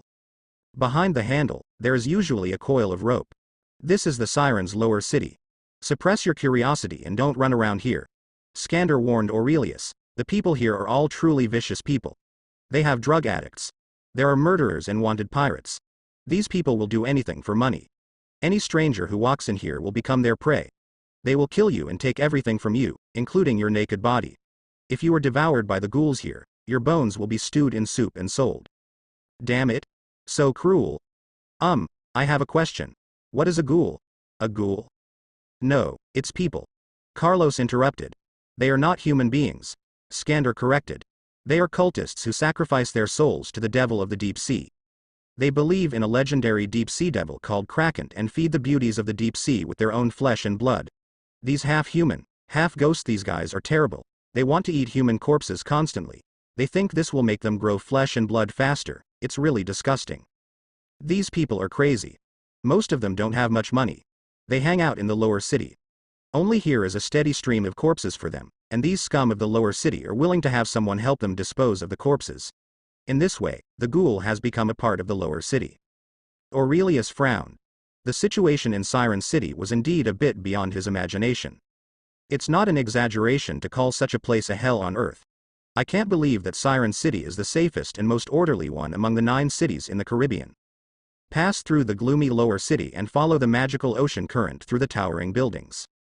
Looking up, skyscrapers with twisted and weird shapes tower into the sky. It was really towering into the clouds. Aurelius could really see that the clouds were right in the middle of these skyscrapers, and they were even layered. The strange thing is that those clouds seem to be faintly bound, a bit like the channel they are traveling on. Is it a map? So creative. Huh? What does it smell like? Aurelius twitched his nose. Blood. Skander smelled it and replied, it's the blood of Leviathan. It looks like a big guy. Leviathan. A kind of magical animal in the deep sea, very big. I saw one 30 years ago. It was more than 160 feet, like a mountain. Skander recalled the past. The Siren has some fleets specialize in this business. They hunt Leviathan and drag it back to the city for dismemberment. Did you see the hooks and sickles in the hands of those lowly people? That is a tool for dismembering huge sea beasts. Although Leviathan is full of treasures, dismemberment is a tiring and hard work. No one except these low-class people is willing to do this work. As if to confirm Skander's words, Aurelius saw a crowd gathering in front of a dock. They held their hooks and sickles high, and they were very excited, as if they were about to fight. But on a high stool, a man dressed like a dog was surrounded by several sailors. He was pointing at the crowd casually like he was picking animals. The chosen one raised his hands and cheered as if he had won the lottery, running out of the crowd and standing on the other side. Tisk tisk. It's so hard to live. Aurelius glanced at the sarcastic Squib, shrunk his neck and became silent. Squib is not a stranger, let alone a wizard. In a world of extraordinary power, they are powerless, timid, and bullying others, which is the state of most squibs. While they were jealous of wizards, they were also afraid of wizards, but they were unwilling to let them leave the magical world and become honest muggles. This is a group of tangled people, living in such a tangled manner in the magic world. Why not use magic? Magic. Ha! Not only Leviathan's skin, but also its internal organs have magic resistance comparable to that of a giant dragon. What kind of magic can dismember it? Will someone who can dismember it come to dismember Leviathan? Skander said to Ori earnestly. Leas said, the sea is extremely vast, and the earth is wrapped in it. The sea has given birth to countless dangerous creatures, and we know only the tip of the iceberg. Do you know the classification of Leviathan? Aurelius shook his head. It's okay if you don't know. There is no classification. No one knows how to classify Leviathan. The soaring dragon is the master of the sky and the earth and is considered by everyone to be a powerful symbol. But do you know? There are records. A Leviathan shot down a Hesidian black dragon on the east coast of the Atlantic Ocean with just a splash of water, and then one bite, just one bite, was as easy as eating a wonderful cake. Skander made a comparison that Styx hated. Gesture, and then spread his palms. Do you think it is appropriate to rank Leviathan and Fire Dragon at the XXXXX level? Aurelius squinted his eyes. The Fire Dragon was undoubtedly powerful. It was so powerful that no one in the world except a few people could defeat a giant dragon alone. So, wizards are still the strongest. We even have a fleet dedicated to hunting Leviathan, Aurelius said. Then you must be wrong. The Leviathan hunting team must have at least 50 professional hunters and 10 good magic ships. Otherwise, why would the materials on Leviathan be so precious? Skander explained. And with the Fire Dragon similarly, there are many Leviathans, and not every kind of Leviathan is that powerful. Siren Island mainly hunts the Western Atlantic Leviathan, which is only about 60 feet in size and travels in groups. It is the main source of Leviathan materials. As for what I just said, it is the Sea King Leviathan, the real master of this sea. It is said that it is the guardian of Atlantis, but except for that little record in history, no one has ever seen it again, and many people think it is a legend. Me too. Aurelius really found Skander very charming. Although this rude bearded man looked gangster, his decades of experience made him like a pot of aged wine. He had heard and seen too many stories. Every story seemed like an epic to Aurelius, a dream. Okay, boy, story time is over, we're about to go to heaven. What? Heaven? Aurelius was stunned. He followed the guidance and saw 4 marble pillars as white as jade rooted in the open water ahead. At first glance, it looks like a work of man-made work. No matter how miraculous nature is, it is impossible for the marble to stand up abruptly in a reef. A boat sailed right into the middle of the 4 pillars. Woo! Inexplicably, the ship began to spiral 360 degrees into the sky until it disappeared into the clouds. Aurelius was stunned for a moment. Sit tight. Nausea. Very disgusting. Even though he was mentally prepared, Aurelius almost couldn't hold back the retching. Hey, hey, hey. What's going on with you, young man? You can't, haven't you taken the apparition license test? Carlos looked at Aurelius in surprise. Everyone is fine except Aurelius. No, I didn't, I was afraid of fainting. Aurelius said, resisting the desire to vomit. Tisk, tisk, you're in trouble. You can't use apparition, flow powder, portkeys. All modes of transportation. No wonder you want to join the group. No wonder you have to travel around the world for 3 years. Carlos said, gloating and joking on the sidelines. I must. Ah? Aurelius raised his head and was shocked before he finished speaking. What did he see? The boat is flying in the sky. No, no, no, it's swimming in the clouds. These snow-white clouds are like water in the sea, gently lifting the boat. Looking from left to right, you can see that there are more exquisite buildings than the lower city. Various shells and conches have become the building materials of these buildings. Swaying kelp plants and colorful fish float around with colorful bubbles, swimming slowly. For a moment, Aurelius couldn't tell whether this was the sky or the bottom of the sea. Only then did he realize why the place he visited before was called Lower City. La la la. Ah ah ah.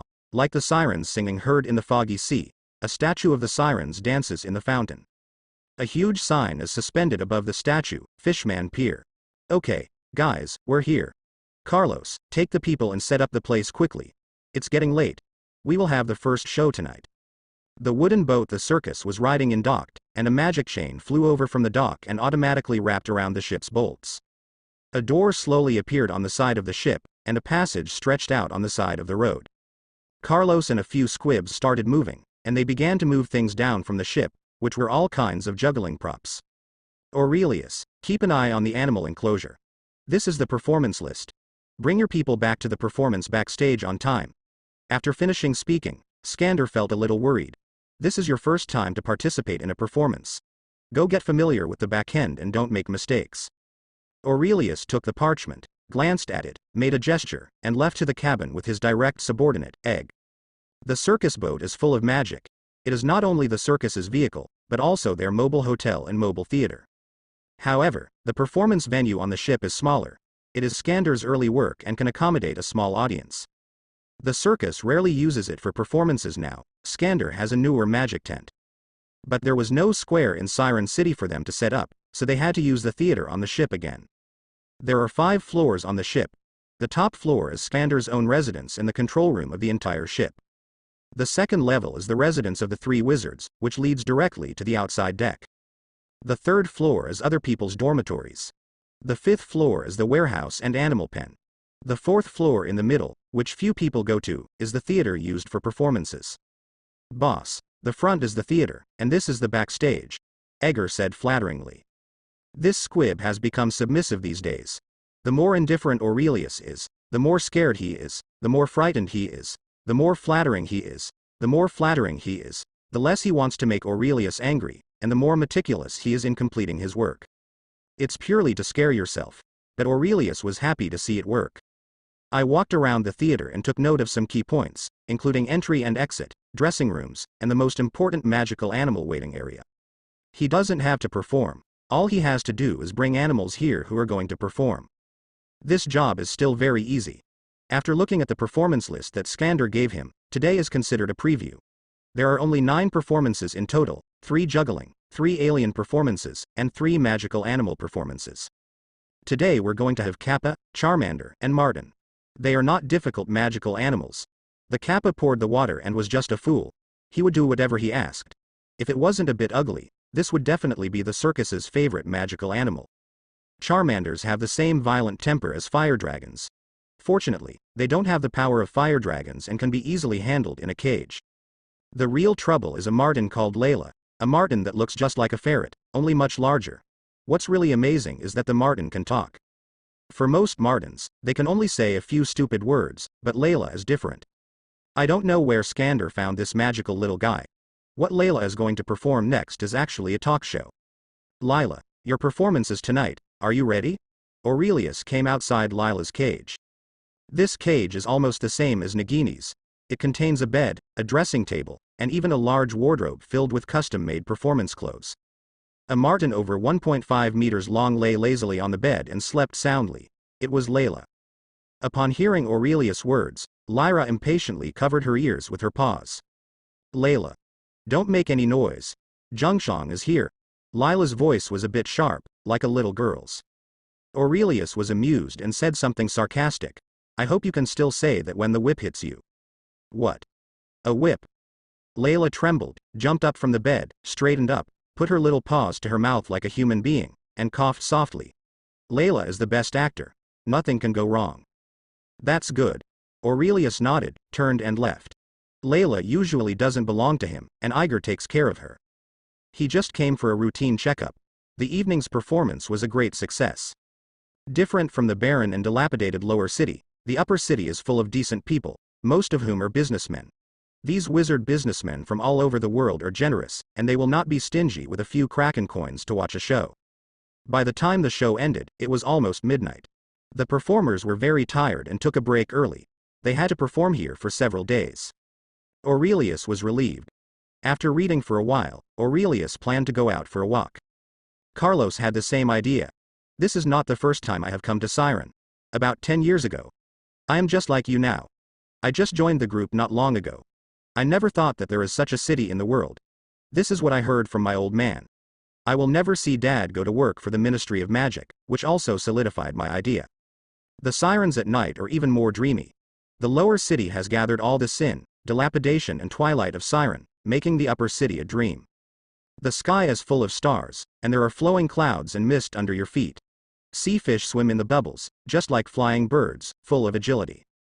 Colorful magic candles, flames, and fishman statues singing softly in the ears decorate this dreamy city. The Fishman Pier, we came here last time. This is one of the largest piers in the upper city. The most important thing is that it is closest to the commercial center. I heard that this place was established by a couple. Aurelius looked at a signboard with an introduction to the Fishman Pier. Yes, a Norse wizard and his siren wife, those are my grandparents. A hot girl in a fishtail skirt came over holding a red wine glass. The way she was dressed really didn't look like a wizard, let alone someone living in a wizard city. My name is Tina Sebastian. The girl introduced herself. Tina? Is this a strange name? Oh, I just remembered that I also know a girl named Tina. Then she must be beautiful too. The girl smiled sweetly. You said this place was built by your grandparents? Aurelius changed the topic. Of course there's something wrong with that. Carlos couldn't help but ask. How old are you? How old is it? What do you think? Really big. I suspect you are playing with colors, and there is evidence. Aurelius felt a little embarrassed. Tina Sebastian is a hot girl with outstanding appearance. It is not an exaggeration to say that she will captivate the whole country. Carlos is a short little man. What these two people were talking about made Aurelius feel like he was looking at Dalling Jinlian. Tina Sebastian said that her grandparents built this place, which was quite convincing. In the wizarding world, there are many hybrids of wizards and magical animals. The most numerous ones are of course Vela, followed by sirens among mermaids. In fact, they are mainly humanoid creatures, especially female humanoids that conform to male aesthetics. It is said that fire dragons are not picky, and these wizards are no exception. There are many famous hybrid wizards in history, but there are really not many like Professor Flitwick and Hagrid. Most of them will be like Fleur or Tina in front of me. It's hard to tell that they are much different from humans in appearance. What they inherit from the bloodline of magical creatures is something else. Fleur can enchant, but Tina can only live forever. This is a very magical thing, because neither humans nor mermaids live long, but hybrids of humans and mermaids have a long life. This weird example was recorded in ancient books, and unfortunately, Aurelius saw it in a book of black magic. Immortality is always one of the motivations for some dark wizards to study black magic. Looking at Tina, who is around 20 years old, she might be old enough to be Grandma Aurelius. I wonder why Miss Sebastian came to us? Aurelius asked. He was not interested in how long Tina Sebastian had lived, he wanted to know why she was in front of them. Are you attracted to Aurelius or Carlos? Do not make jokes. Aurelius didn't think he was ugly, but he didn't overestimate his charm either. And he also knew that the mermaid hybrid not only lived forever, but also inherited the siren's cold personality. In other words, the warm and hospitable hot girl in front of me is a snake beauty who is even more Nagini than Nagini. Of course I'm greeting the guests, are you interested? Tina Sebastian heard that Aurelius' tone was not quite right, so she immediately changed her words and took out a piece of delicate paper like magic. The slices have a special fragrance on them. It smells so good. Carlos eagerly took away the small piece of paper. Aurelius looked at it seriously. This little man actually wanted to touch that thin and boneless hand. Carlos was obviously fascinated, and it wasn't a normal obsession, it was like he was drugged. He didn't even look at the card when he got it, or even worse, he just followed it with a squinting look. Aurelius snorted softly, and Carlos suddenly fell to the ground. He looked at Tina Sebastian. It seems that you are ahead of others. A mermaid hybrid has abilities comparable to those of a Vela. Don't you think this is charming? Little brother. Tina smiled, her fingers passing over her white neck and across her white collarbone. Aurelius leaned over and took the small card from Carlos's hand. It was very delicate, with beautiful fonts written in Latin and English, Fish House. Do you want to go? You will experience everything a man dreams of there. Tina Sebastian's red lips opened slightly, with an aura of charm. Has Siren fallen to this point? Has he been forced to engage in flesh and blood business? Aurelius said casually. Oh, we are just some delicate girls with no strength to restrain ourselves. What can we do if we want to survive in this siren city? Then you should go find some rich men. We are just circus boys. You have found the wrong person. Aurelius waved his hand and pulled Carlos up from the ground, almost dragging him down. Then he would go back to the ship. Tina Sebastian held the wine glass, shook it, and said softly, how can someone who can't follow me be just a little handyman? Pertz, you are right, there is another dangerous person in Siren City. A fishtail stirred up water from the fountain, and a siren who looked no weaker than Tina jumped out of the water. Claire also told me that it was a little frightened and that this person was scary, Pertz said. My people told me that his name is Aurelius, and he is the reserve animal trainer of the mysterious circus. Why does such a character who makes Leviathan tremble want to be mixed with a circus? Tina was a little troubled. Will he affect our affairs? Tina was a little unsure. I don't know, wait and see. I want to try to seduce him to say something, but he is not immune to my magic at all, and I also feel it. Inside his body there is a very evil, very terrifying force. Tina shook her head. They seem to only be staying in Siren for about a week. Please go ahead and postpone the plan for 10 days. If he is just a passerby, then we don't need to worry. Okay, but if he's a trespasser? A trace of determination flashed in Tina's eyes. No one can stop me. I don't want to prove how great I am. I want to tell others that I must get back what I lost. At the cabin window, Aurelius handed Carlos a cup of coffee. He had a slight headache, which was a side effect. Did I really do that just now? Carlos couldn't believe it. Otherwise, a small piece of paper will take your soul away. Aurelius withdrew his gaze from the window. Oh my God. This is so embarrassing. Carlos covered his face. The clown who plays tricks on the stage to amuse the audience is actually a somewhat introverted person. Perhaps because he doesn't care about face on stage, he pays special attention to his image off stage. It's nothing. It's just like the siren song. You're just under a spell. You'll be fine after you sleep. Okay. What a nightmare.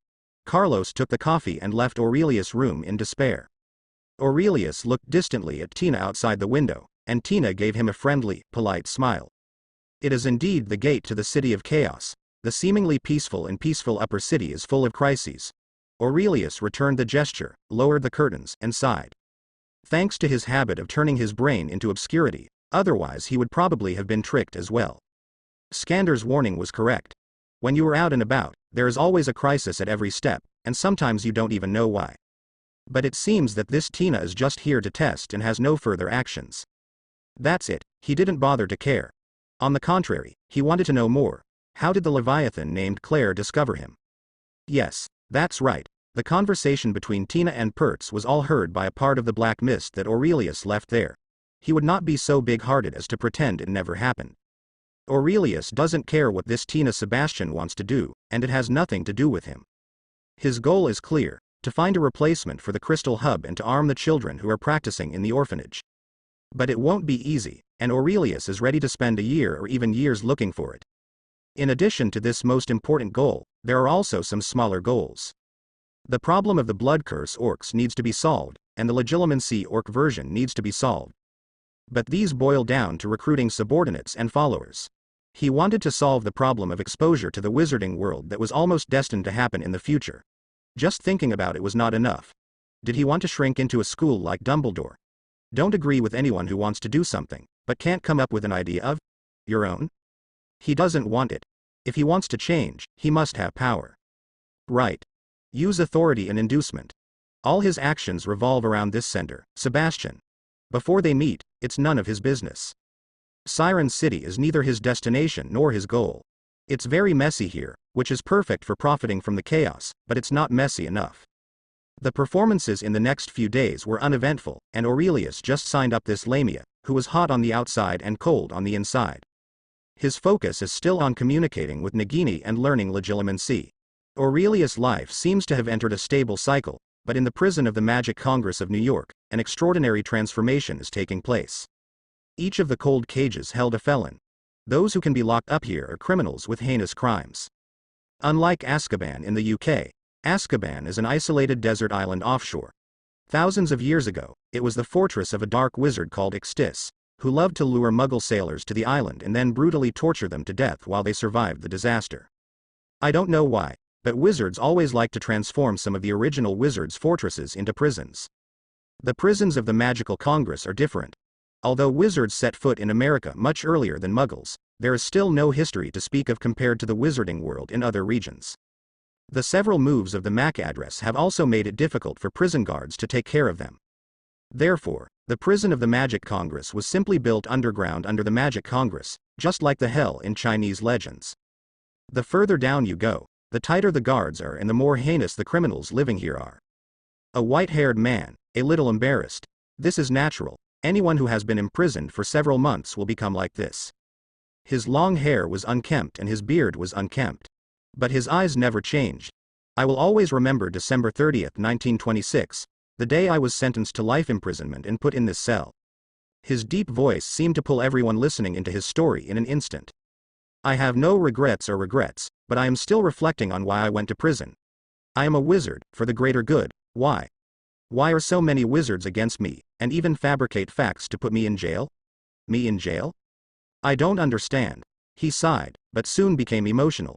But I was never lost, and I started to try to find the answers to these questions. He said to himself. From where? From this life of mine. I was lucky enough to grow up on the banks of the Danube River. That place is so beautiful. I spent my childhood carefree. At that time, I had no worries, no goals, and no ideals.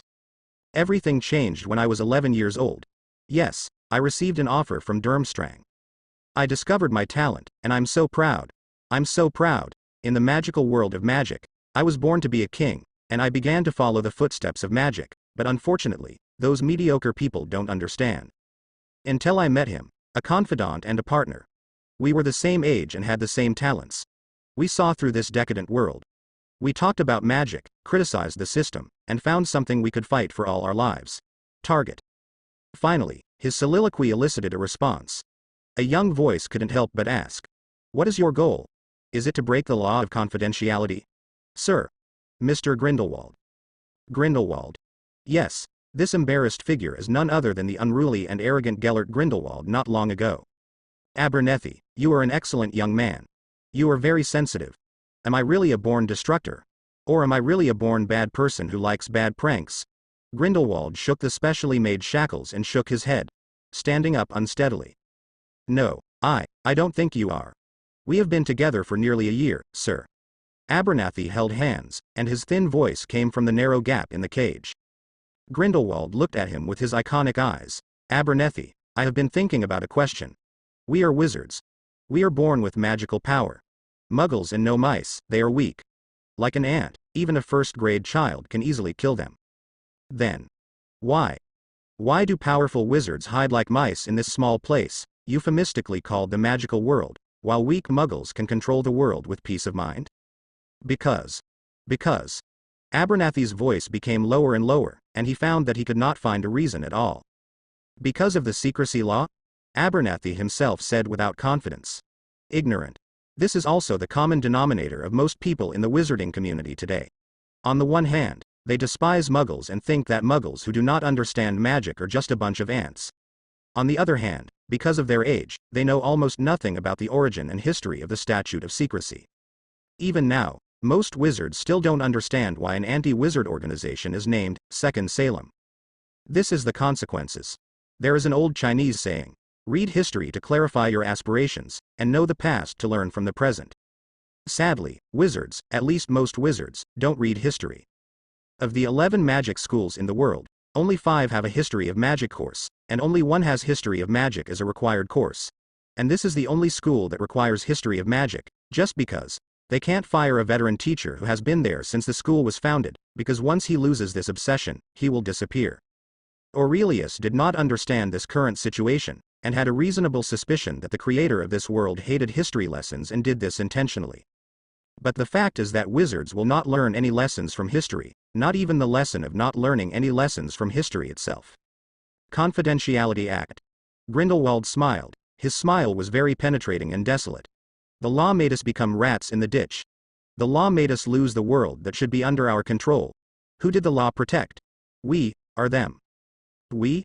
Them? No. Abernethy felt that his brain was about to burn.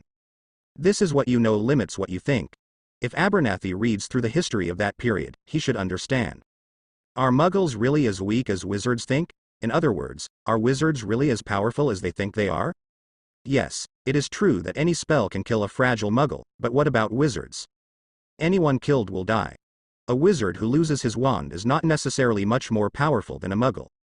This is the gate of life, and it is also the reason why people who seem to have great power have to give in and hand over the dominance of the world to muggles. Muggles, who have defeated wizards in the past, know this very well. With a population that is 10 times or 100 times greater than that of wizards, they can just crush them with the overwhelming power of God. This is the truth. But what is very interesting is that both sides in this battle to dominate the world have chosen to conceal the truth. Times have changed, and hundreds of years later, wizards have become legends and fairy tales among muggles, and wizards are hypnotized by the magic of magic. If you think about it carefully, these wizards are quite similar to the arrogant cosmic country of a small country in later generations. Oh, it's different. At least some people among the wizards know the truth, so they desperately maintain the authority of the law of secrecy. Abernethy is a typical representative of most wizards. They do not know the truth, and the world is in great conflict with their knowledge, and they are full of confusion. Grindelwald only knew one thing but not the other. He predicted the future development of muggles and predicted those terrible weapons that could destroy the world. He was afraid of muggles, but he was afraid of future muggles. He is a wizard, a genius wizard, which also makes him unable to see where most wizards are. He was right when he said that any first-year kid was capable of killing a muggle. The flames are blazing, and even the levitation spell can kill people. If a wizard can make all the people an army, how many people will there be? How many people are capable of ignoring muggles? Grindelwald dreams of wizards ruling the world, so he wants to provoke an all-out war between muggles and wizards. Grindelwald is afraid of the technological development of muggles in the future, so he wants to start a war before then. But he never thought that once a full-scale war broke out, even if the wizard won in the end, how many people would be left? Even wizards of his own level may not be spared. The reason is simple, because he is still not much stronger than ordinary people without using magic. There are only two solutions. 1. Using magic to make it invisible to muggles. What is the difference between this and the current magical world? 2. Wizards can be on full alert 24 hours a day and cast magic spells to resist all muggle attacks. Even a second may give muggles an opportunity, but who can maintain magical defense 24 hours a day? Is it possible? As for saying that muggles cannot detect wizards, it goes without saying that wizards can attack any muggle at any time and anywhere. This kind of thing is not difficult to think about, and Aurelius doesn't think the wizards in the Middle Ages never thought of doing this. But they failed, which showed that muggles had the power to counterattack. These ordinary wizards have never thought about extenuating circumstances, and no ordinary muggles think about the lessons of history and how the 3 wars will be fought every day. But as a leader, especially a wizard leader who is determined to provoke an all-out war between wizards and muggles, Grindelwald cannot think about it. Has he thought about it? I'm afraid not. Grindelwald's ideas are advanced in the magical world that has not changed for thousands of years, but his advanced ideas come more from his eyes that can only predict. The change of ideology and the improvement of thinking cannot be achieved by one eye, a few fragments of the future, or a genius wizard. But in the magical world, Grindelwald's level is sufficient. The demagoguery he is best at is still sharp and reliable when he is at his most embarrassed. They are rotten. They pretend not to see anything. They will just be tinkers who keep patching up this leaky house. They have never thought about tearing down this dilapidated house and rebuilding it. Build a magnificent palace. And when someone, yes, I'm talking about me, I proposed this idea, those tinkerers went crazy. They wanted to destroy me, kill me, gag me. This prevents me from telling the truth and highlighting their stupidity. Like the kid who pointed out that the king was naked. Abernethy whispered softly, his eyes glazed over. Yes, Abernethy, now it's up to you. Do you want to praise the king's new clothes against your will and avoid being called stupid, or do you want to work with me to expose the truth and expose his ignorance? The map of Yan Kingdom is a bit long, but it finally comes to an end. Abernethy's face was gloomy and uncertain. He lowered his head lower and lower, almost close to his heart, as if he wanted to listen to the voice from the bottom of his heart. I do, sir. I don't want me, my children, or my descendants to be fools who deceive themselves and others, bowing their heads when the sky collapses and pretending not to see anything to meet their confused death. I, Abernethy, I am willing to work for you. For me? No, no. Abernethy, fight for the wizards, for us, for the future of all our wizards. Clang. The cell door opened. Abernethy stood outside the door with an excited look on his face. The decadent life in magical Congress had annihilated the heart of a passionate young man. He learned to bully superiors and subordinates, he would look at beautiful women and have wild thoughts, and he passed the time with boring topics that made him a bit chatty. He lives like a zombie, as if his only purpose in life is to live. But Grindelwald's ideals and passionate speech sincerely described the life he dreamed of, rekindling his dusty heart. He was like a wanderer who had been away from home for 10 years and finally found his way home. Without hesitation, he threw himself into the arms of Grindelwald. "Mr. Abernathy? Are you back?" Abernathy dragged his tired body up the stairs with heavy steps. "It's me, Mrs. Bruce," Abernathy replied weakly. Opening the door, Abernathy entered his home. Lying on the back of the sofa, Abernathy rubbed his temples. Jingle bells, jingle bells, jingle bells, jingle bells, jingle bells, jingle bells, jingle bells. The phone is ringing. Abernathy's eyes were stunned, and he answered the phone. "Why are you calling?" "You have to give me a little more time. Listen, I am just a clerk in the security department." You are very well informed." "Well, although the formal appointment certificate has not been issued yet, I am still the assistant of the security department." Abernathy held his forehead and said, "I need some time. I don't need an assistant from the security department. Can I talk to the president of the Magic Congress? President Pickery may not even know me, okay? I know. Looking for foreign aid, looking for international support. Listen, the Magical Congress has just had a big mess, and the unanimous opinion of the Magical Congress is to keep a low profile as much as possible, at least until Grindelwald is handed over." Abernathy he explained carefully, but it seemed that the person on the other end of the phone said something that made Abernathy furious for a moment. "Listen to me. We are just a cooperative relationship. You are not qualified to give me orders. I will help you find foreign aid and provide international support, and you will find my parents for me and tell me who I am. This is all the transactions." Abernathy said angrily. "There are many people who can help me find my life experience. And no one will help you except me." Snapped. The phone took a heavy photo of Abernathy stroking his hair from his forehead to the back of his head with both hands. A pair of gloomy eyes flashed with a viciousness that was completely different from his usual. "Grindelwald. His wizard party, can you help me?" Abernathy murmured to himself. Siren City. Saw the mystery circus performing on Siren's last day. Aurelius told Egg to take away the animals, just one person, No, and Nagini. There were only 2 of them in the animal pen. He waved the wand gently, his eyes facing Zouwu's big, round, gem-like eyes, and the silent legilimency penetrated its heart, making Zouwu feel a little uneasy and make a purring sound. In just 10 days, or even less than 2 weeks, Aurelius actually mastered silent legilimency. Although part of this is due to the fact that the legilimency spell itself is good at being silent, it is still terrifying enough. Aurelius was right. He does have a special talent for legilimency. The bad ones are actually just tricks. This is thanks to Obscurus. This monster born of negative emotions. Emotions are also an integral part of the human brain, and no one is without emotions. Ruthlessness itself is also an emotion. Through the gift of Obscurus, Aurelius could easily cast legilimency, even easier. So much so that it made Aurelius wonder whether what he was using could still be considered legilimency.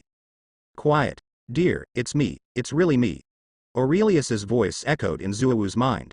This was not any language, but a signal, a message that could be heard by anyone with a soul. The spiritual signal perceived by the life. "Can you speak?" Aurelius heard a voice that looked like a boy's. "Is this true? Is it because of feelings or am I unable to speak?" Aurelius was a little speechless, but he understood what Zouwu meant. "Yes, I just learned how to communicate with you." Aurelius soothed Zouwu's still nervous heart. "Great. You are a good man. I'm dying of boredom here. Can you take me out? I've always wanted you to do this, but you don't understand." Zouwu cheered. Aurelius did not agree. "I'm sorry, I can't do it now." "Why?" Zouwu was very unhappy. "Because Mr. Skander will be very unhappy if I let you go." "Is it that big bearded guy? But he was the one who caught me here." Zouwu howled in dissatisfaction. Yes, I understand, but we need to find an opportunity. You can escape, but I can't escape. Do you understand? Oh well, we're friends, I can't hurt you. We are friends, I will definitely take you out." Aurelius released his kindness. He knew that many magical animals had very sensitive senses, and his silent aura would make them feel uneasy. Nagini is like this, and so is Zouwu. It was just that he was in an abusive environment, so he ignored this uneasy feeling and chose Aurelius' familiar taste. From this point of view, Aurelius is actually not suitable for dealing with magical animals, at least he does not have Newt's affinity for magical animals. But who gave him good luck? Just when Aurelius was about to end the conversation, he left a wisp of black mist in its head at Zouwu's plea, and then attached legilimency to the black mist. In this way, he and Zuowu I can communicate all the time, and I can also sense Zuowu's location. He could even release the killing curse through this black mist if he wanted to. But there is no need to tell Zuowu these things. This affects their friendship. How was it? Nagini asked enthusiastically. Very successful. I think I have mastered the ability to communicate with any living creature. Aurelius looked at her with a smile. You are really a genius. If you can communicate with these animals, you will be the best animal trainer in the world. Nagini was happy for Aurelius. Best animal trainer. Aurelius smiled and said nothing. Nagini had too little contact with the outside world. She had lived in the circus since she was a child. What she saw and heard was limited to the circus. She might know words like the magic world and the Ministry of Magic. But in her eyes, the biggest one is Skander, the circus leader, and he is an animal trainer. Skander was unequivocal and had supreme authority in the circus, which gave Nagini the illusion that being an animal trainer should be a very noble profession even outside. And she was happy for Aurelius, happy for her friend, her only friend. Aurelius thought for a while and decided it was time. Can you talk to me? What? Nagini looked at him doubtfully. Blood curse. Nagini became a little emotional and whispered. I don't really want to talk about this. It was obvious that she valued Aurelius as a friend, and the blood curse was the last thing she wanted to mention. I hope to know as much as possible about the blood curse. Maybe I can save you like I saved myself, Aurelius said seriously. Nagini was stunned. She had never thought of doing this. She has resigned herself to her fate. She just hopes to be able to see the outside scenery as a human being in her last few sober years. Remember, I am the only Obscurial who has lived to be over 10 years old. In order to increase his credibility, Aurelius said, I can't guarantee you, but this is at least a guarantee. It's a possibility, we should try it. Nagini's eyes were bright, and she stared at Aurelius seriously, trying to tell whether Aurelius was sincere. She only saw sincerity. Because this was Aurelius's original intention, there was no need for him to conceal or deceive at all. Blood curse. I only know this word. I know that it will gradually turn me into a beast. I know nothing about the rest. Nagini spoke slowly. Where's your mother? Do you remember what happened to your mother? Mom. This distant word made Nagini's heart twitch. She whispered. I have very few memories of her. She disappeared from time to time, but after I was maybe 5 or 6 years old, she completely disappeared. Missing. I saw a big python, just after I saw her for the last time. I thought maybe that was my mother, and she might have completely turned into a snake, traveling in some corner of the jungle. Aurelius pondered. In other words, the blood curse inherited by the blood-cursed orcs will only transform into the same animal. No, not necessarily. Nagini retorted. Although my memory is very vague, I still remember such a big snake. It is different from me. That big snake is a Burmese python. I have seen this kind of snake when I was a child. Living in the jungle, knowing all kinds of animals is a must, I'm sure. What about you? I don't know much about these snakes. I don't know. It seems that I am a reticulated python, which is a kind of python that is very common in Southeast Asia, but my father told me that reticulated pythons are not poisonous, but I am.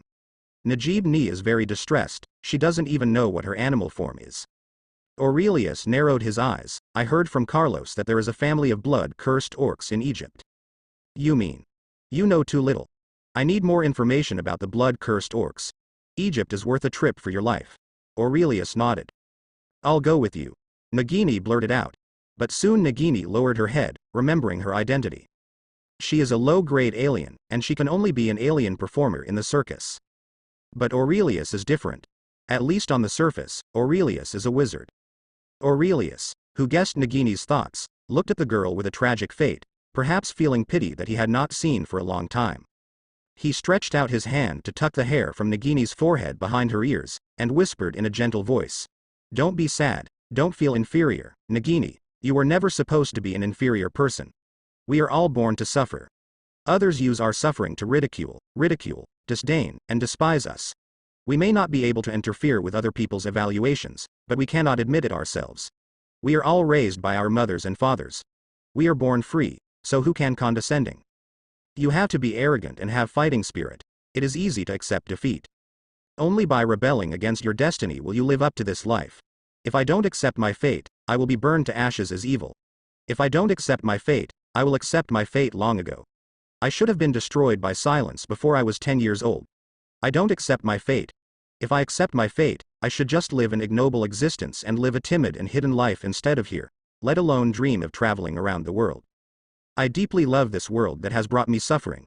Whatever can't defeat me will eventually make me stronger. I want to travel around the world. I want to see what this world that has brought me endless suffering is like.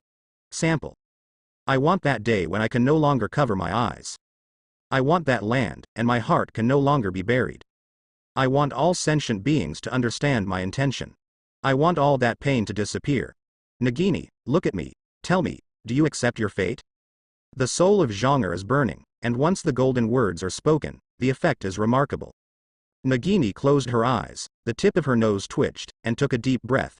It didn't smell good, and the smell of dampness and decay penetrated the tip of her nose. She had been locked up here for many years, and she thought he was used to the smell here, but only then did she realize that the smell of dampness and decay, mixed with the smell of various magical animals, was not pleasant, and she was not used to it. I don't accept my fate. I long for freedom. I love life, the life that belongs to me. I have just grown up. I have just opened my eyes to see the world.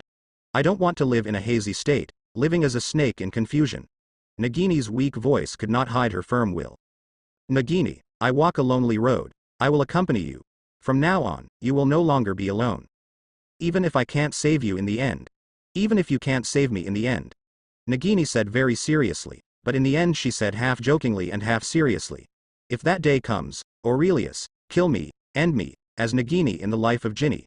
Give me a funeral that belongs to people and belongs to Nagini. Maybe I'm destined not to be with you for too long. Maybe I'm just a passerby in your life. Maybe I'm just an ill-fated, inconspicuous girl. But please remember, my friend, Aurelius, you are my everything. You are my only best friend. Nagini's emotional voice made Aurelius tremble in his heart. Some people can truly become eternal in just a moment. There is no need for the sun and the moon to witness their friendship forever.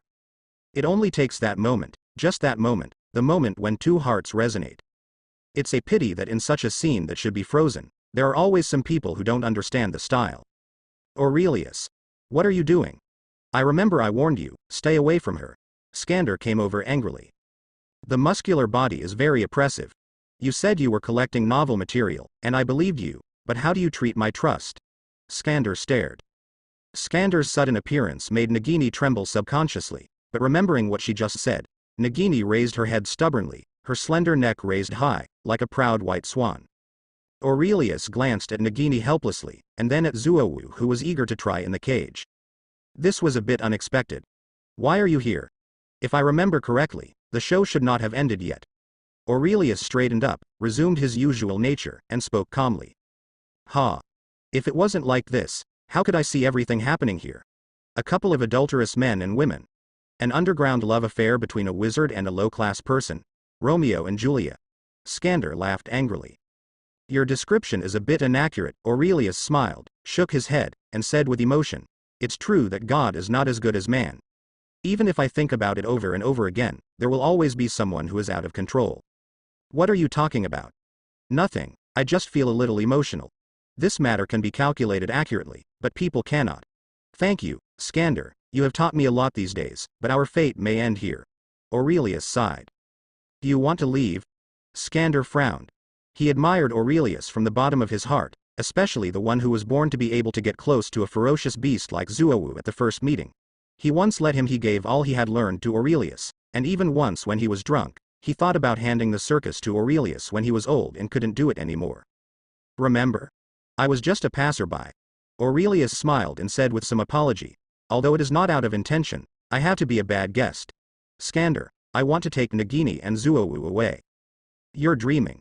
Don't even think about it. Skander was furious. Good guy. When a new employee is gone, he has to lose a precious magical animal and an actor he has worked hard to train for more than 10 years?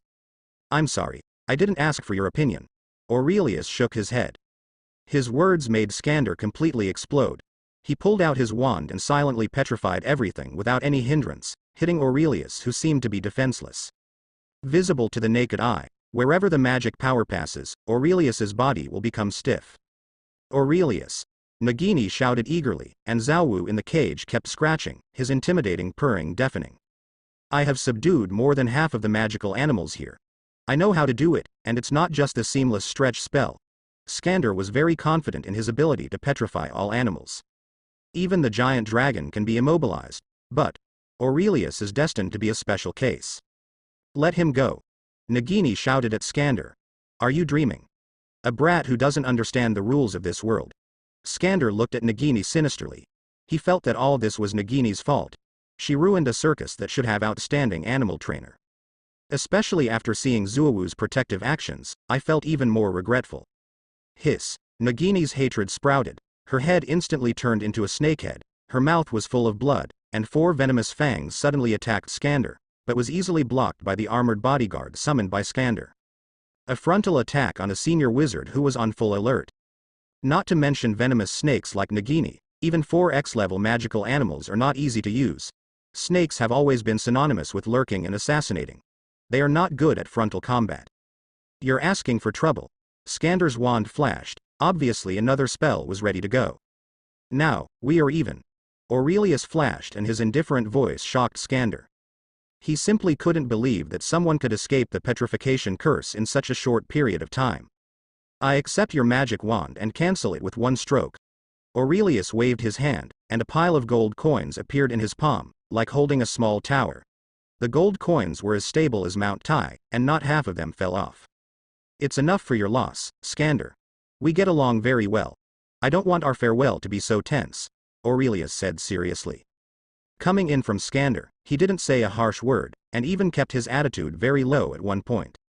No matter from which aspect, Skander had nothing to do with him, but what he did was a bit unethical. Therefore, even if he had the power to subdue or even kill Skander in an instant, he never thought of using it. Human beings should always have some bottom line as a human being. Then it depends on your ability. Skander waved his wand, and the curse he had just accumulated directly changed its target and flew towards Aurelius. Aurelius didn't even take out his wand. With a wave of his hand, the iron cage hanging above the Kappa's head was torn open. A group of Charmanders were roughly pulled out by him, and they blocked the curse and were thrown towards Skander. The frightened Charmander's tail crackled with sparks, and Skander had to deal with them first.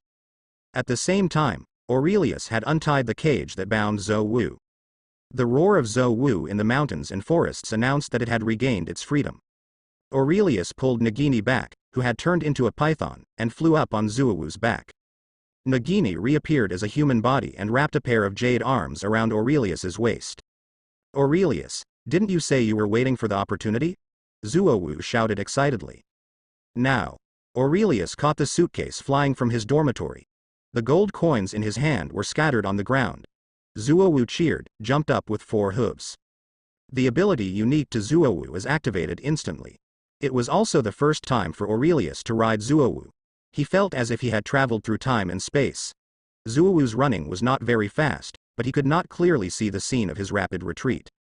You call this traveling 1,000 miles in a day? Aurelius thought of Newt's comments about Zuowu. This is such a shrinking of the ground. Boss?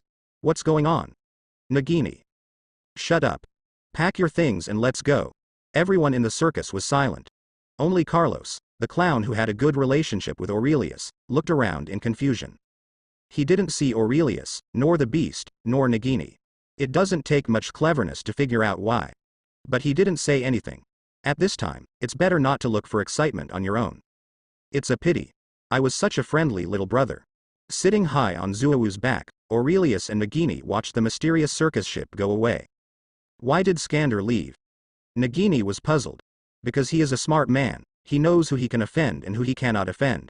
Aurelius sighed. What about pretending to be a slap in the face, and what about the young ones dying and the old ones coming? He had never seen it once. No one is a fool, let alone a wanderer. If Skander wanted to keep them, he could take advantage of the last moment and shoot them all to stone. At most, his beard and hair would be set off by the Charmander. But he didn't. At that time Aurelius understood, and Skander admitted defeat. He decided to take the gold and use it as ransom money for Zuowu and Nagini. This is a smart man. When Aurelius could easily break away from all the petrifications he was most confident in, he understood that Aurelius's magic power was far beyond his comparison. In an irreversible situation, stopping the loss in time is the smart person's choice. I really want to ask, why does Skander hate someone approaching you so much? Aurelius asked in confusion. This was the only thing that Aurelius didn't understand during this period. He didn't know what Skander valued Nagini, or what he was afraid of. As for what Skander said about being afraid of Nagini turning into a snake and attacking people, just listen to it. It would be strange if Aurelius believed it. Nagini was also puzzled. She shook her head. This is the first time I know of such a thing. Forget it. We are free anyway. Do you want to go home and have a look? Aurelius asked. A glimmer of hope flashed in Nagini's eyes, but then it turned gray. Forget it. Dad is dead, Mom. I can't find her anymore. What are you going to do at home? Then let's go to Egypt.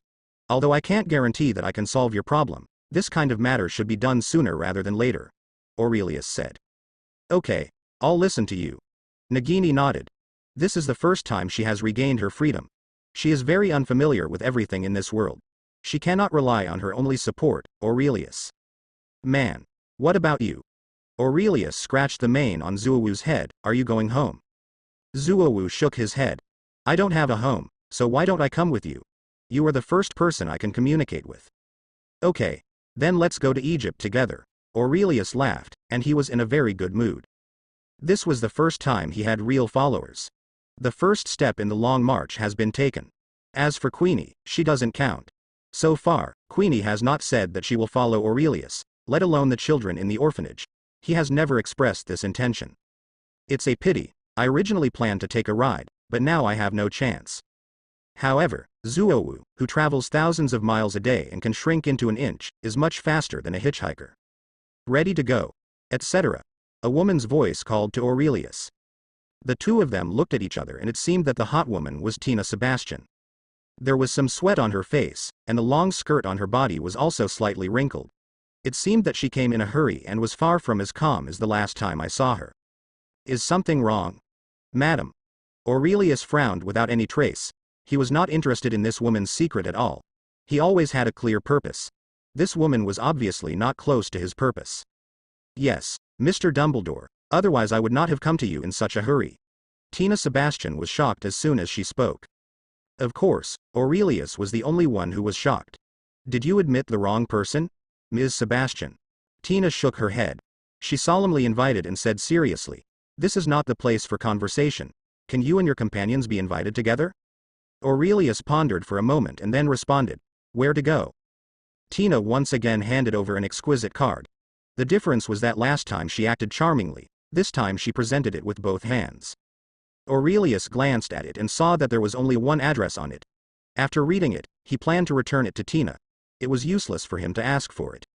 Who knew that Tina actually shook her head? Give your companions a look too, otherwise they won't be able to get in. Aurelius narrowed his eyes. The loyalty curse? This famous protective spell. Aurelius only heard its name but never saw its face. Tina nodded, recognizing it. Ah, Ms. Sebastian is so generous. You and I can be said to be strangers, but you are so generous to let us know the address of your safe house? It doesn't matter, I have thousands of safe rooms like this. Tina was very honest. Aurelius handed the card to Nagini and Zuowu. Nagini had no idea what was going on, but since she said Aurelius's decision would prevail, she believed it. This is a very withdrawn girl. She does not trust anyone easily, but once she does, she will give herself the greatest trust. It's hard to say whether this character is good or bad. After Zuowu finished reading it, the beautiful card burned itself without fire and disappeared. Please. Tina gestured. Aurelius and Nagini got off Zuowu, followed Tina, and walked along the narrow plank road by the side of the road. You are very brave to be the keeper of secrets yourself. Aurelius planned to make up some words. Because I only believe in myself. When Aurelius saw Tina admit it, he couldn't help but ask questions in his heart. Because as far as he knew, it seemed that the loyalty curse couldn't be used as the secret keeper, right? Otherwise, the story of Harry Potter would not be able to unfold. So, Tina, what's going on? Aurelius always thought that the loyalty curse was a pure bug. It's not trust, it's a literal vulnerability. Because of this curse, many things in the original plot were unexplainable. For example, why doesn't James Potter be the secret keeper himself? Even if he doesn't want Dumbledore to be burdened with additional secrets, he can do it himself.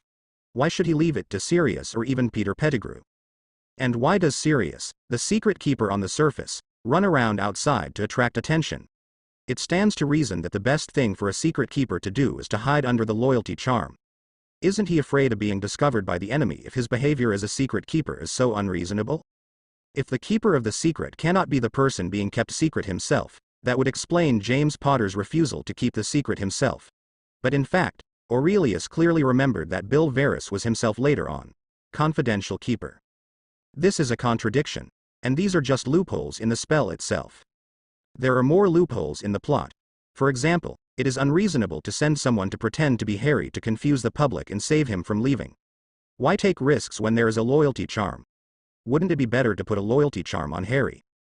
For another example, since the fidelity loyalty curse can prevent the person being kept secret from being detected by anyone except the keeper and the person who knows the secret, what if it is used for evil? Find a secret keeper as an accomplice, and the person being kept secret can break into Gringotts without any hesitation. Or somewhere else, wreaking havoc and looting, disappearing without a trace. Or simply set up an assassin organization.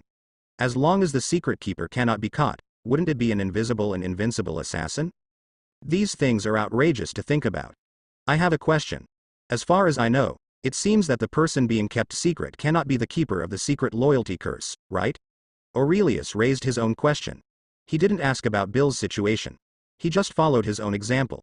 Ask for information from the Ilvermorny textbook. Tina glanced at him and smiled sweetly. It seems that Mr. Dumbledore only knows one thing but not the other.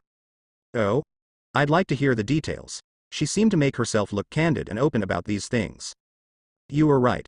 The person being kept secret cannot assume the role of the secret keeper. But who said I am the person being kept secret? How would you communicate with me if I were you? Aurelius was shocked. There is such an operation? Tina's words immediately cleared up Aurelius' doubts. What Tina Sebastian kept secret was not her at all, but only her safe house. No one said that the person being kept secret had to be a talented person. In this way, she bypassed the restrictions of the curse and assumed the identity of the secret keeper. Then, some of the contradictions in the Harry Potter story can be explained. James Potter and the others kept the secret of their family of 3, not their residence, so James Potter could not act as the secret keeper himself. What Bill keeps secret is his home, so he can act as the secret keeper himself. For James Potter, their family of 3 is more important. They can't stay away from home, right? Who knows how long the war will last? So James Potter, who trusted his friends, handed over the secret keeper to others in exchange for his family's maintained confidentiality at all times. And Bill chose to believe in himself, but the price was that once he left the house, he would no longer be kept secret. Although this cannot explain all of Aurelius's confusion, it can be considered a partial solution. In his heart, he has raised the high-priority red loyalty spell to a higher level, making it a must-learn spell that he plans to learn first. The streets of Siren City are very narrow, and all traffic relies on magic ships. He had already seen the scenes of large ships and small boats traveling to and from Siren City. It was now midnight, and Siren City could not help but enter the other side. Aurelius noticed the sneaky eyes in the corner. Maybe some crime was happening. Siren boats come and go during the day, and sirens and demons dance wildly at night. This group of people was very eye-catching, but maybe it was because of Zuowu's intimidation that no one dared to provoke them. After a smooth circuit, passing 7 or 8 ropeways in the air and plank roads built along the house, Tina finally stopped in front of an inconspicuous door. The safe house has arrived. Since they had seen the address in advance, the two of them had become insiders, and the house was not kept secret from them. Please come in. Tina opened the door and invited them in. This is a house that has been casted with a traceless expansion spell. This magic is so easy to use that it can expand a huge space without requiring much space. Aurelius originally planned to take some time to steal some divisions from Skander, but now he has no chance. The layout of the room is very simple, with only a cabinet with a wand placed across it, as well as some food and daily necessities. It does look like a backup safe house. Okay, tell me what you have to say. It seems that I have never mentioned my last name.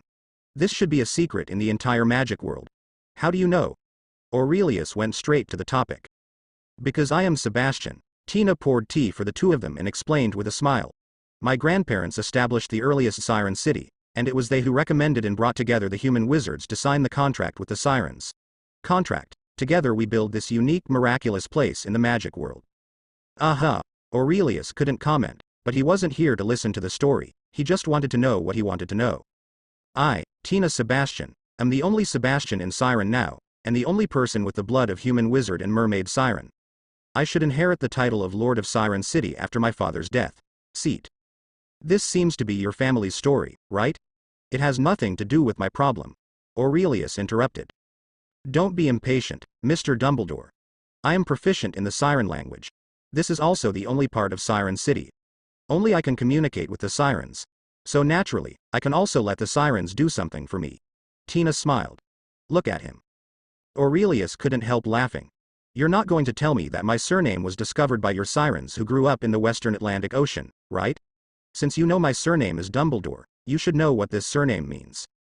Of course, Dumbledore, the Phoenix family, the Pure White family, one of the most famous wizarding families in the UK, gave birth to the great wizard Albus Dumbledore. However, because of mixed blood records, it was not included in the Holy 28 families. Legend has it that the Dumbledore family the population is declining, and now there are only 2 people, right? The unknown third person of the Dumbledore family, Mr. Aurelius Dumbledore? Aurelius showed no expression. On the other hand, Nagini was a little surprised. She never thought that Aurelius, a man with the same tragic past as her, would be born into a prominent wizard family. She did not doubt that Aurelius had deceived her, but she did want to know what happened. Of course my siren can't go to England to find news about you. As you said, your existence is a secret, maybe even a secret that no one in the world knows. Tina smiled mysteriously. But we are siren. Sirens have been based in the endless deep sea tens of millions of years ago, and it is not without support. Aurelius uttered a few words. Prophecy. That's right, it makes no sense that human wizards have prophets, but mermaids don't. In fact, among all human-like creatures, human wizards have the worst predictions. Tina smiled. This is true. According to legend, humans do not have the ability to predict the future. On the contrary, many humanoid races such as centaurs have prophetic abilities. In order to obtain this magical ability, some wizards sacrificed their color and artificially created some hybrids, and some of these hybrids were selected to be closer to human wizards. Some of them inherited this ability to predict, and from then on their bloodline became the bloodline of prophets. Prophecy is also an extremely precious bloodline. But this kind of forcibly obtained prophecy ability is not the original version after all. The prophecy ability is very limited, and as the bloodline is diluted from generation to generation, tribesmen with unstable pre-attack ability or even no prophecy ability gradually appear. If it continues to develop, prophets may become to wizards what wizards are to muggles, becoming a legend that can only be reproduced through occasional atavism. This is also predictable. Just like now, there are at least 3 prophets in existence: Grindelwald, Nicholas Flamel, and Cassandra Trelawney, the great-great-grandfather of the future Hogwarts divination professor Sybil Trelawney. Lonnie. But decades later, the new generation of prophets only had Sybil, who was sometimes ineffective. Horses watch the sky because they run on the earth and can see the sky by looking up. Sirens do not have such conditions. Sirens look at water. Tina's words made her look like a magic stick. Water has a source. The water has run out, and along the long river of destiny, we trace its origins, and along the long river of time, we see its destination. And you, Aurelius Dumbledore, although you have great power, you are still in your destiny and within time. This is why I know. I can know anything I want to know. The difference between things is only whether I want to know and when I want to know, not whether I can. Aurelius glanced at Nagini. She seemed to be frightened. But he didn't. He played with the teacup in his hand and stared at the tea leaves floating in the cup. Ms. Sebastian, do you know if I will hit you next moment? You can think now. I will reserve the next moment until your divination is over. This. Tina was stunned. How could she know that Aurelius was so unconventional? If she was as omniscient and omnipotent as she said, why would she come to Aurelius? Aurelius believed in the prophecy but never cared about it. If it is true, it will come sooner or later. What the prophecy shows is the inevitable consequences of knowing the prophecy and making the prophecy and finally making the decision. Since it is inevitable, then there is no need to do anything and he does not know what to do, so why should he care? If the prediction is false, there is no reason to care. Prediction is like a mathematical problem. It has a question and a result, but the process is just a brief. Whether you use algebra or geometry, the final result will not change in any way. The world is an infallible calculator, its results are always correct. If your solution to the problem is correct, then the result is the correct result. If your solution to the problem is wrong, then the result is the correct wrong result. Don't think that any prophet can understand everything in detail. This thing is like a circle that exists in theory. It only exists in theory. No one can draw an absolute circle. Mr. Dumbledore doesn't believe in merman divination? I believe it. Why don't I believe it? Divinations and prophecies all exist, so why should I not believe it? But I don't believe you are omniscient and omnipotent. Let's be honest. What is your purpose in using this reason to lure me here? Aurelius C. pushed away the teacup and leaned on the backrest and looked at Tina indifferently. If her next words don't arouse his interest, then he will turn around and leave immediately. Tina heard the meaning of this ultimatum. She hesitated for a while, and the crystal ball in the cabinet behind her flickered. Tina seemed to be relieved, and she spoke. You are looking for the blood-cursed orc. This is not a question, but an affirmation. Yes, but so what? Tina looked at him, her heart skipped a beat, and she raised her hands high. The scene that happened next finally made Aurelius uneasy. 2 bone spurs protruded from Tina's arms, 2 wide fish fins pierced her clothes, and a piece of crystal blue fish scales shone like gems and pierced out from under the skin, avoiding the possibility of Tina's death. Na was exposed. In fact, it's okay to be naked. By the time Tina straightens up, she will no longer be human. It was a beautiful unknown fish. The spindle-shaped body is full of beauty, and the wide-inch face resembles a sperm whale. But is this whale covered in scales in the river? When encountering this unreasonable creature, there is only one explanation. This is not an ordinary animal, but a magical animal. Only with the participation of magic can such contradictory creatures that are inconsistent with the natural laws of life evolve. Mr. Dumbledore, would you like to continue listening to what I have to say? The strange whale spoke. Between the opening and closing of its big mouth, the cruel teeth showed that this guy must not be a vegetarian. This is really magical. It's the first time I know that blood-cursed orcs can also take the form of magical animals. Aurelius smiled, straightened up, and said more solemnly, Yes, Ms. Sebastian, we can now have a good chat.